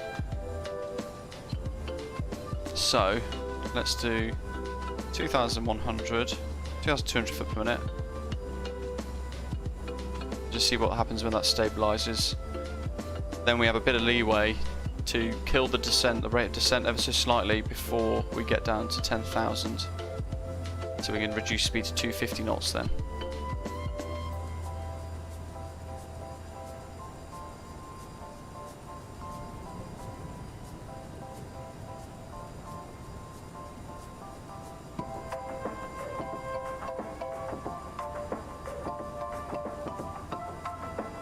And we are nicely on the snowflake. Look, there's our advisory VNAV. The snowflake there telling us we're on profile, and the ball as well telling us the same. So, happy days. That's targeting hearty 6,500 at the moment.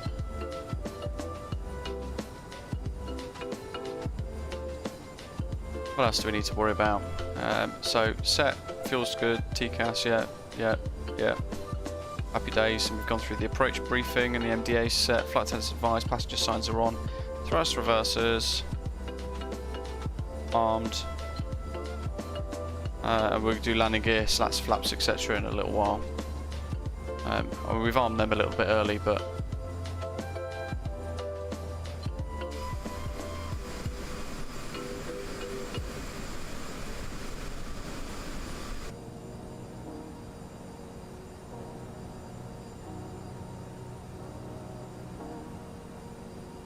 mat check. So I've still got a notepad in front of me with call sign, the departure that we used at Chicago Executive, that FlightFX scenery we checked out, the runway that was in use, and I've also jotted down on there bits of information handy for the arrival. So the Wilkes-Barre 4 arrival,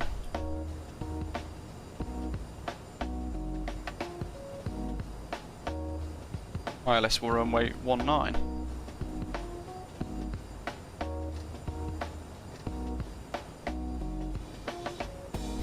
10,000 coming up. Let's just kill that rate of descent.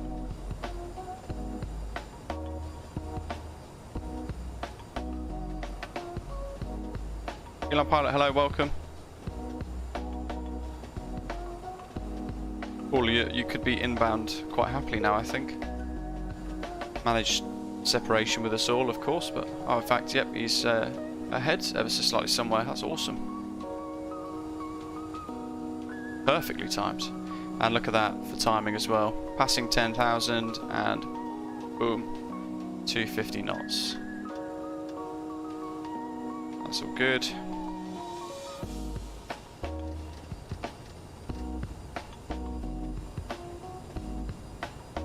And let's get that vertical speed back down to what we want, what we need to get back on profile for the descent. And in we go, looking out for Paul because I've seen he's ahead somewhere. Inbound Strad. Awesome, so he's up here somewhere, zipping right to left. We're looking. We're not yet seeing. Good job we got TCAS.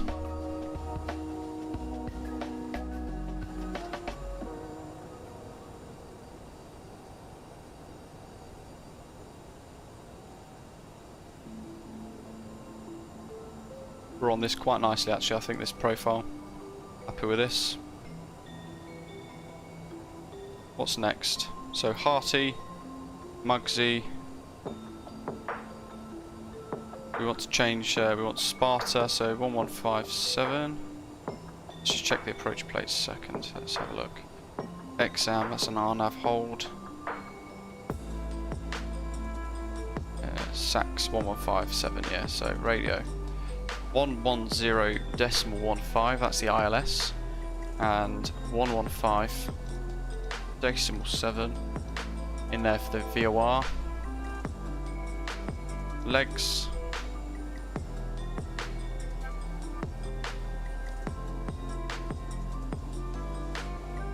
Outs capture.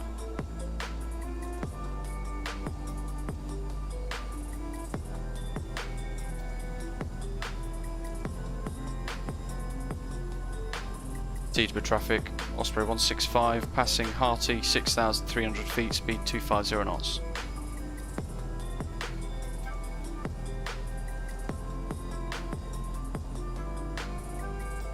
Now, the aeroplane wants us at 4,000 for this next little bit, STW, which makes sense.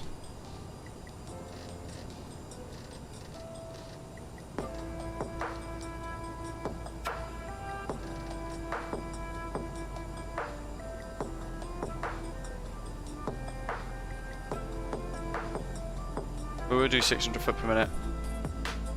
Hungry Vessel, thanks for renewing. Your third month with the channel, that's awesome. Nick, yeah, ideally, oops, watch my speed. Ideally, you wouldn't need to use the speed brake if you, as you saw then, we're descending down. If you can just imagine a curve, just gentle, you sort of smooth that curve out a little bit, and that naturally will allow the aeroplane to slow down somewhat. And in doing so,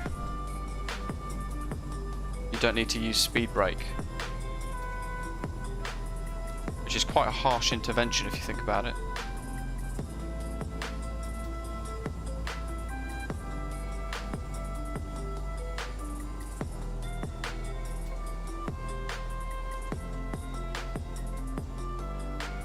So, 4,000, that's coming up next. Then we want Strad 2,800 coming up. So we've hit that nicely. There's Dylan. Look at that. It's awesome.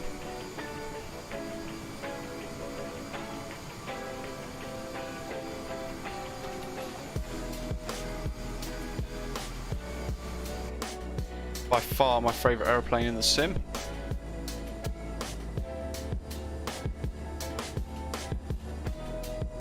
How long was it since I've last flew this? A week and a half, I think.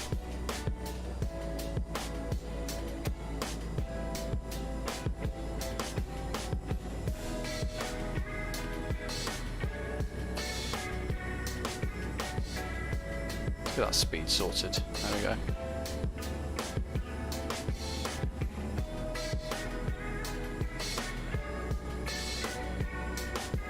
Teterboro traffic, Canada Air 420 Mike Romeo, passing Mugsy, 6,000 feet, speed 230 knots.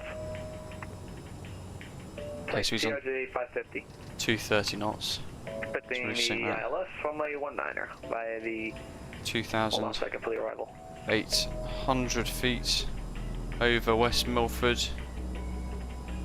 Osprey for Sachs arrival. is there. So let's continue down. I'm just going to set minus 200 foot per minute for the time being, 100 foot per minute I think. Bumpy. Lights, everything overhead is looking good actually. They're armed. That's all good. The only thing we've got to do is set that in a short while.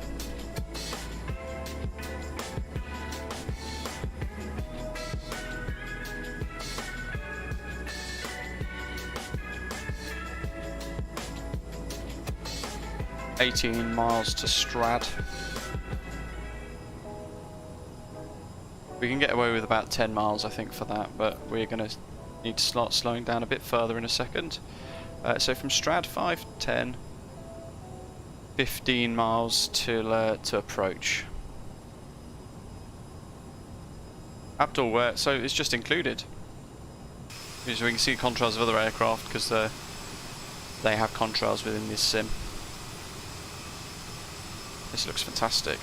First time flying into this little section. Traffic, JetBlue 75, 3 miles from Strad to 50 knots for ILS 19. So Paul is here somewhere. 5 miles ahead. That's perfectly timed. MDA set as well. So we're all ready to go for arrival then.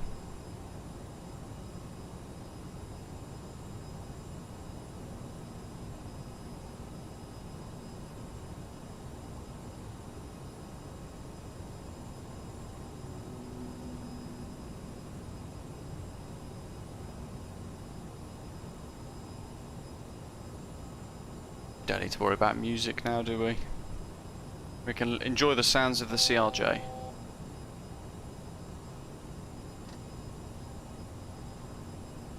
Let's see, where's that going to target? We do 500 foot per minute. That'll do. Don't mind actually. I'll do that one. 400 foot per minute.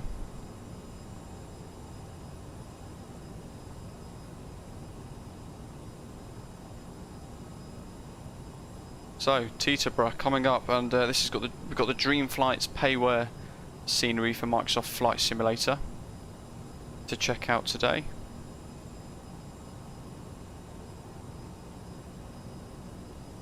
And if you want to get your hands on it, you can get hold of it on Contrail, along with FlightFX Chicago Executive that we saw at the very beginning of today's stream. The Dreamflight products are on sale at the moment. I think it's about 30% off discount, which is really cool. Bombing along at 250 knots, 3,500 feet. It's like we're in a rush to get home.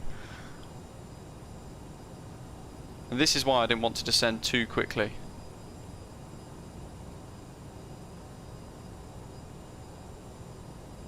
And we're going to have to start thinking about slowing down in a second. We'll have 15 miles, so 2,100 by Unville. That's what we're going to target next.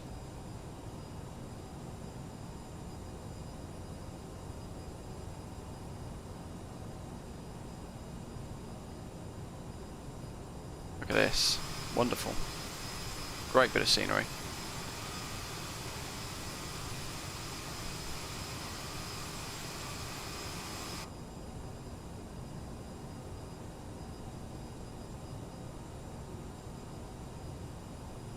What's that? VREF 127.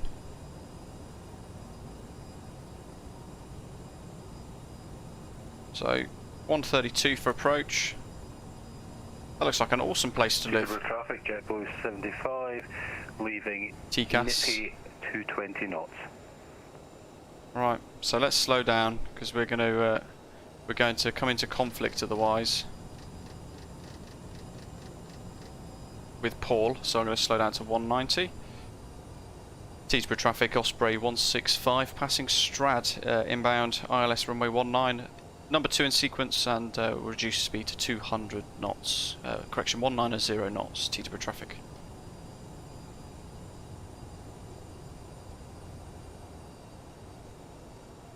Turning.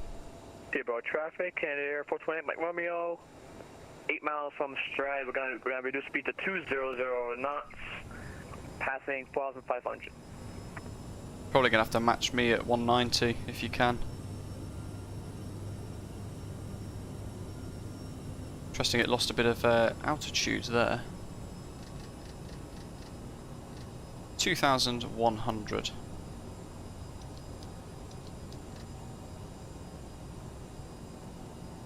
Oops.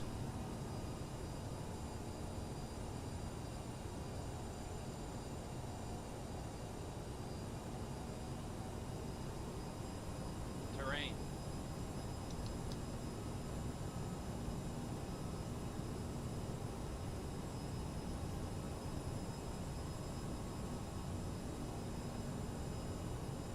Let's not worry about descending then until we pass the ridge.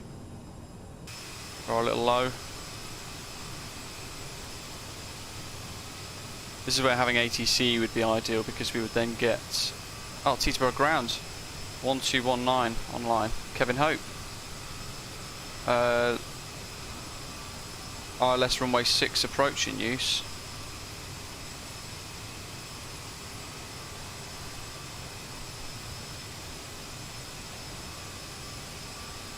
Teterboro traffic, Osprey 165, inbound traffic. Have you seen the ATIS? It's now changed to ILS runway 6 in use. Teterboro traffic. Teterboro traffic, Teterboro traffic, Canada Air 428 Mike Romeo. We're going to be continuing our procedure for the ILS runway 19 for a cross-wind landing.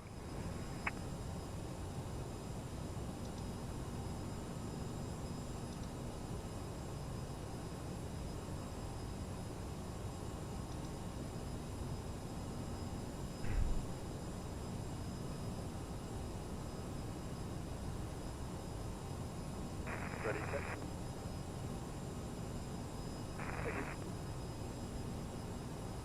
Nippy. Dings. Right, so let's do vectors.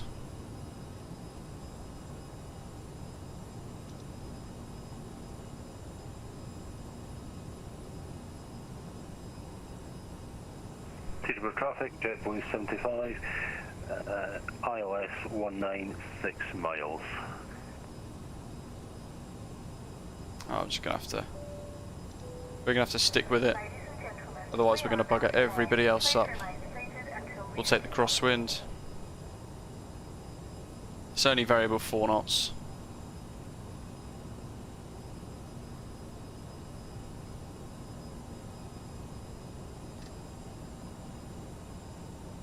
In real life, ATIS for KTEB using runway 19. Kevin, awesome. Thank you very much. We will use that then. We'll stick with that. Otherwise, it's just going to get messy for us. Heading mode.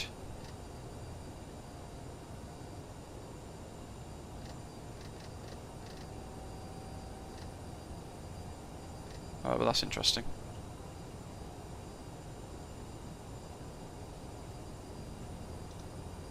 .110.15. It doesn't appear like we have.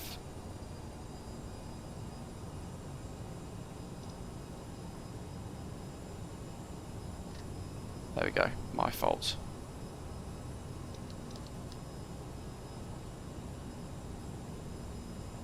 So we're at 2,100. Little things like that you forget. Map check, they're included in the CRJ. Turning. Teterboro traffic, Osprey 165. Established ILS runway 19 to land at 12 miles. Number 2.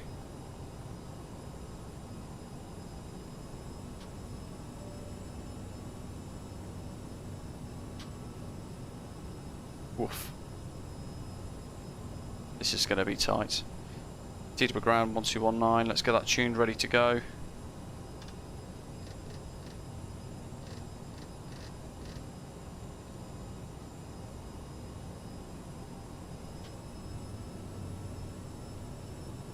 It says 124 now, does it? Brilliant. It's changed it then. RNAV runway 24 approaching you, so yes, it's changed it.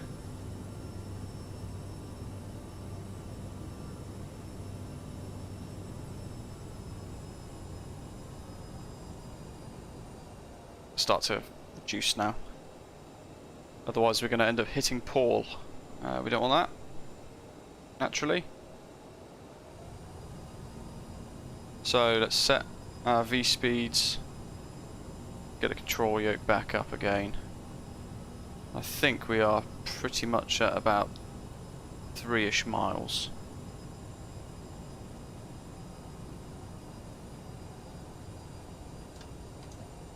Let's go gear down.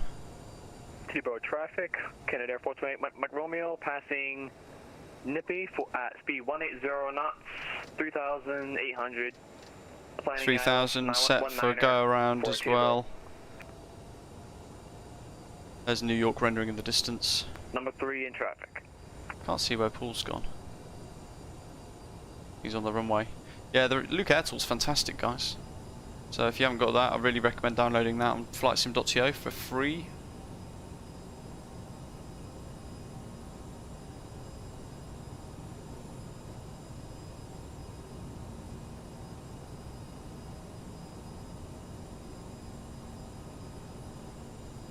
Just letting that speed creep down. We'll go full flaps now. Better get my feet resting on the pedals as well, the rudder.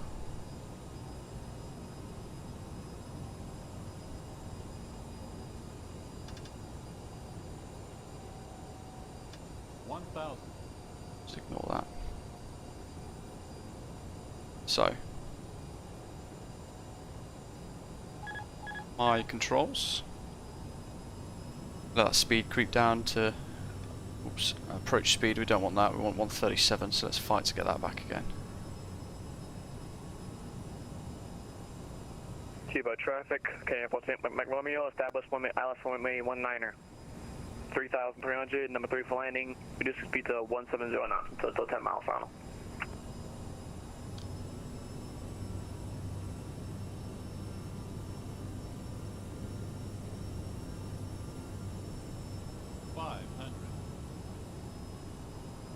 Oops. Just retrim for this approach a little bit because we've lost the glide slope somewhat. 500.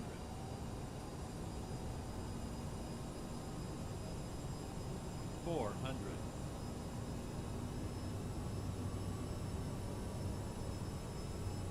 300. 5-knot crosswind apparently. 200.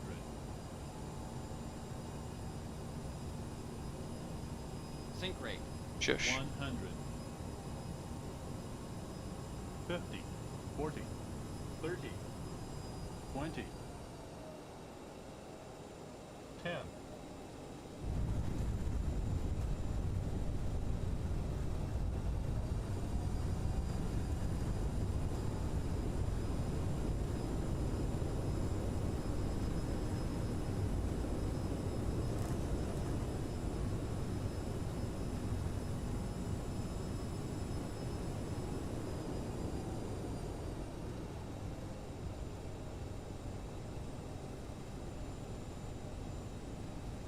Teterboro traffic, Osprey 165 vacated at Juliet and switching to ground.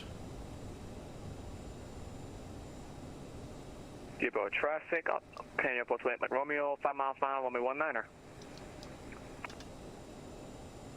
Let's see.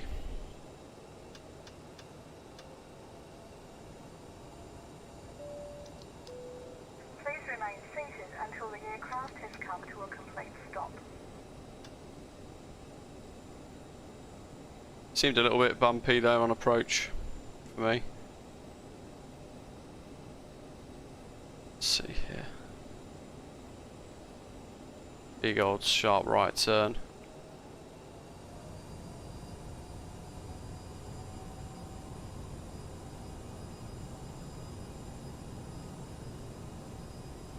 Teterboro ground, hello, Osprey 165, CRJ550 vacated right on Juliet on Lima. Osprey 165, Teterboro ground, welcome to Teterboro. You can taxi via Lima to the ramp, cross runway 6 at Lima. Have a good day. Taxi the ramp and crossway runway 6, Osprey 165, thanks. Thanks for aircraft on frequency information. Foxtrot, no predator, wind is calm, altimeter is 2995.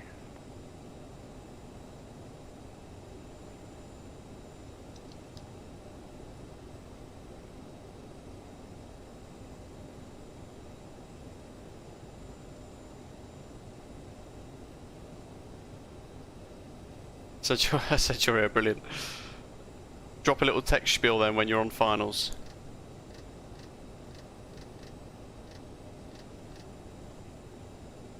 Hold on. Do you notice that says VOR?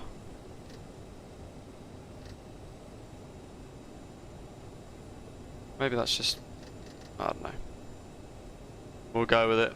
This the signs and the custom signs, loads of statics.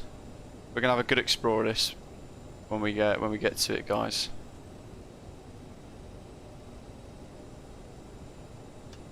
Get the probe heats off.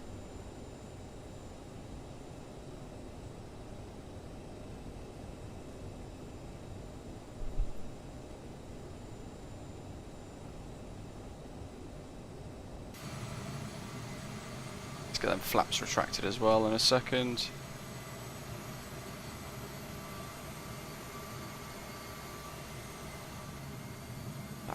I was trying to get the fast station in there as well. Didn't quite work out that way. Whoa, there he is, Dylan.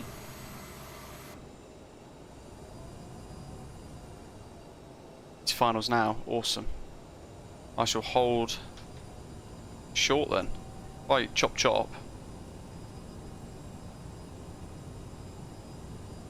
Look at this, looks fantastic.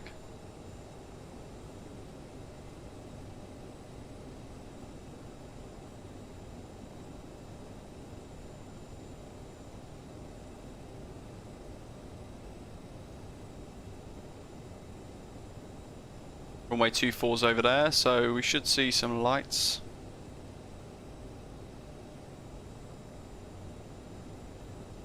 Oh, look at these. Love the custom signs. Oh, the statics. I mean, the good thing is, I guess, it's not going to be particularly busy on VATSIM, so... Teterboro ground, good morning, Canada Airport 28, Mike Romeo on Juliet after runway 19, request taxi to parking. 428 Mike Romeo, Teterboro ground, taxi ramp via Lima, hold shorter runway 24 on Lima. Have a good day. Lima and hold short of 24 on Lima, 428 Mike Romeo. Matchek, yeah, the grass is literally on medium, I think. Medium or high. So we should see him in a second.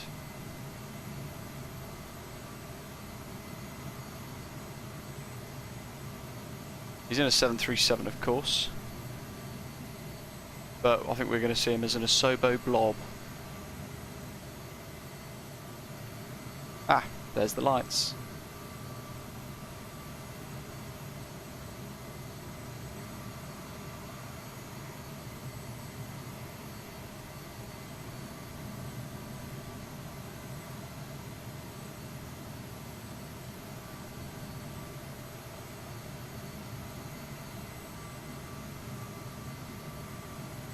Yeah, I've put my grass and my trees and things onto like medium because I just figured I don't spend that close looking at it. There he is. Very slanted approach.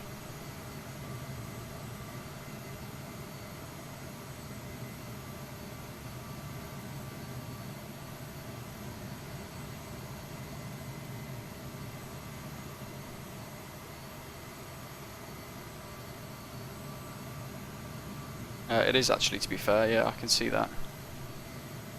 You're coming in over the river with a sort of a turn around, aren't you?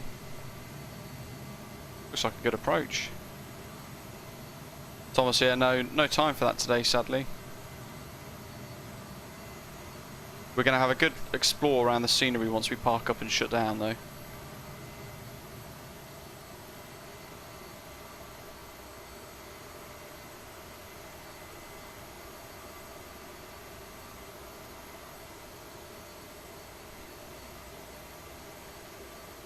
Chris, I could do, but I'm sure he's fine.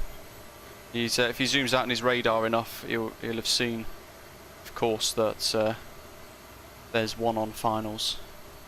I could have definitely crossed by then, but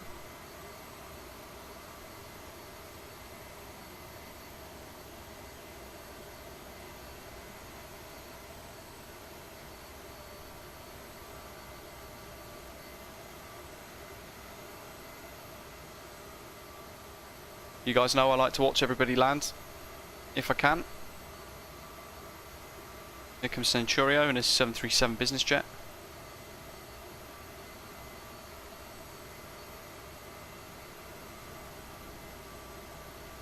That looked smooth.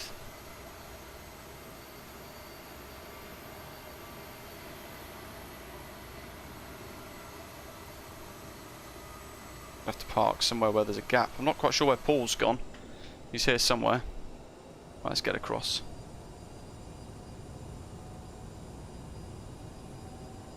Yeah, Matt Jack, I don't really use PMP anymore, to be honest.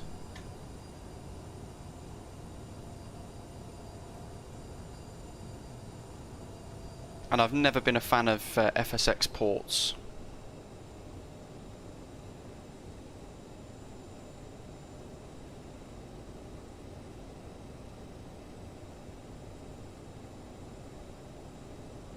November 428 Mike Romeo, cross runway 6 on Lima. Cross 6 on Lima, Canada Airport 28 Mike Romeo.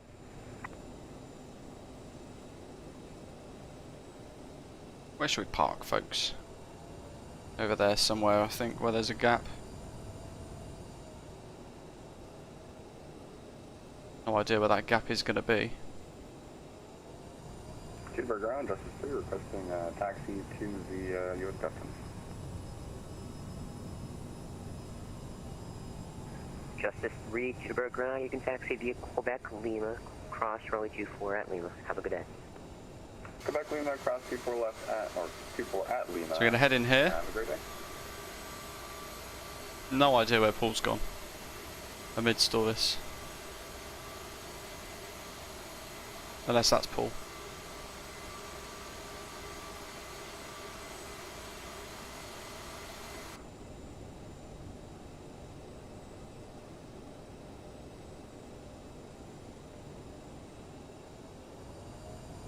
Map check, yeah, so give it a go. If you want the scenery, it's on Contrail. It's 30% off at the moment, so it's about £6 I think, or £8. I haven't checked. Certainly looks like you get a hell of a lot for your money. Here's a stand ahead of us, isn't it? We'll park in this little open cul-de-sac area.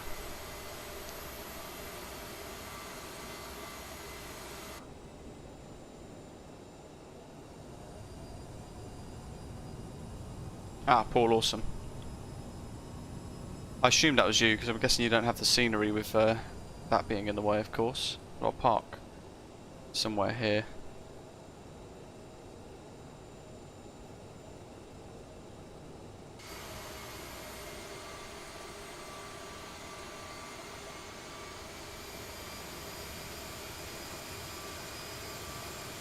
Takes 1,000-foot runway is fun in the 737.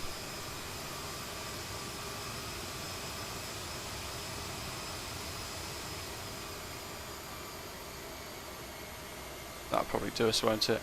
We're well out of the way of people then.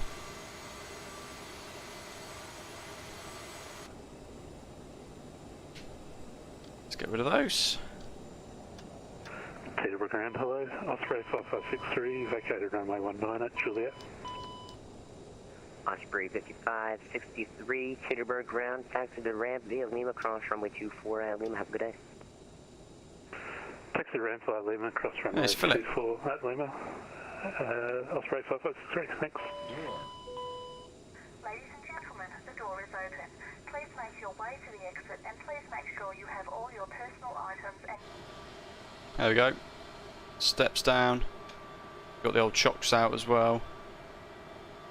So let's go and explore this scenery while we're here. So this is obviously created by Dreamflight Studios for Microsoft Flight Simulator. It's Teterboro Airport.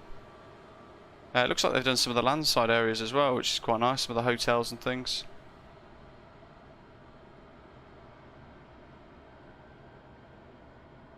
Hangars look fantastic. What have we got down here? Fire station, Teterboro Fire Rescue Station. Lots of little details here actually, I've got to say. Quite impressed. Solar panels on the roof.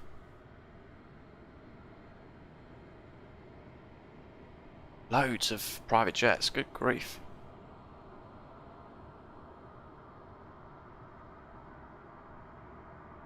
Hey, look at that. Some posh people getting off that G7 or whatever it is. They've added that in there, that's quite nice. Over on the very far side, more statics. We've got the whole NetJets base there. That looks brilliant, I've got to say. We've got fuel bowsers and things. I mean, we're far away, so the actual apron looks a bit blurred, but oh, this is vast. Let's speed up the camera. Zoom about the airfield, shall we? Check out a few bits. NetJets and signatures base. Haha, look at that. That's pretty cool.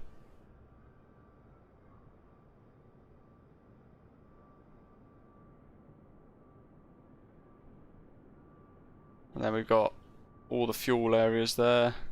What else do we have? Look at that. This is quite incredible. Maybe too many static aircraft. It makes it difficult to park, as we've just seen. But you know, if this is the main corporate airport for New York, they've done an incredible job of creating sort of like this busy corporate atmosphere. All the people stood about as well, like waiting to board, and that's quite incredible. It's ridiculously busy though, in a good way. Let's zoom up behind Philip over there. Just landed, he's crossing the runway.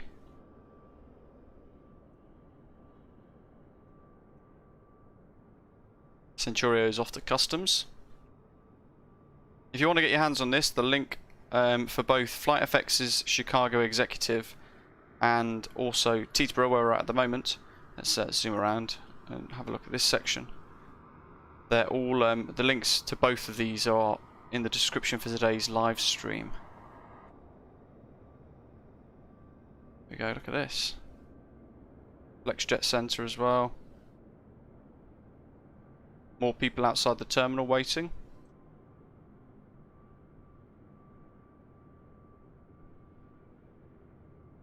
Really cool.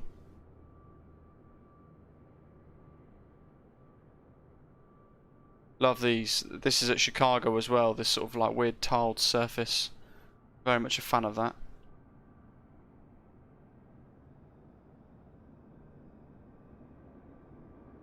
There we go, look, there's a little Walmart in the distance. So a couple of little external things as well. This shopping centre with Costco rented in as well. God, you get a lot for your money here, I've got to say. There's Centurio parking up at customs.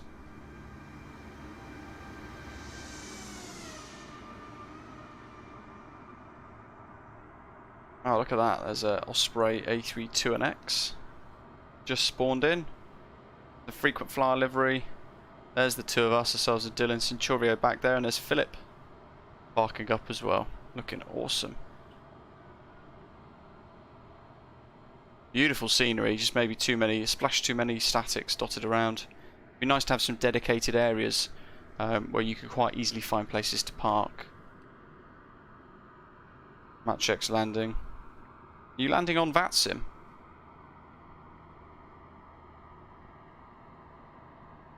Let's have a look at Volanta. You guys like to see how well we've done for touchdown, and there we go. So 135 foot per minute, 118 knots, and 1.35 G. That's okay. Happy with that.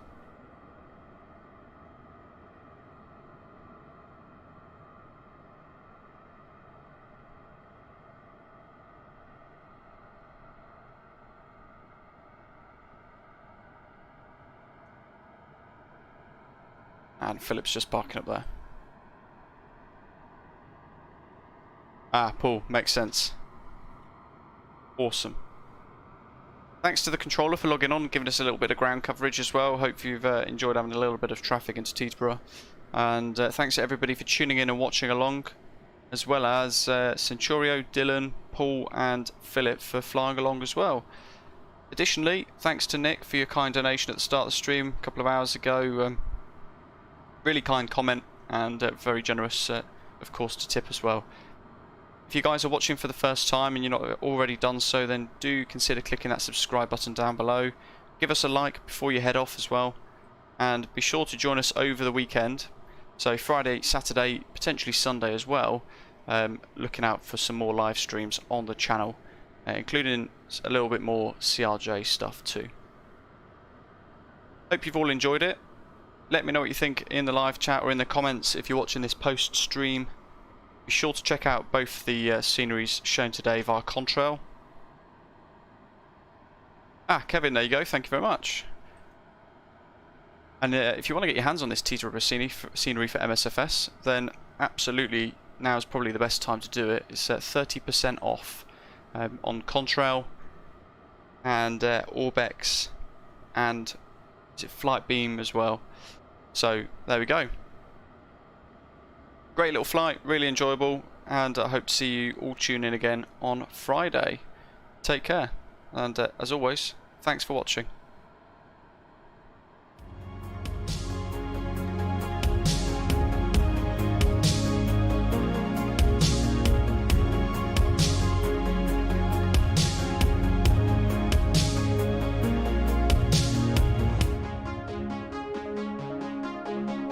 Teterboro ground, full Mike Romeo. Thanks for the coverage. We're logging off. Have a good one. Thanks for flying in. Have a great day.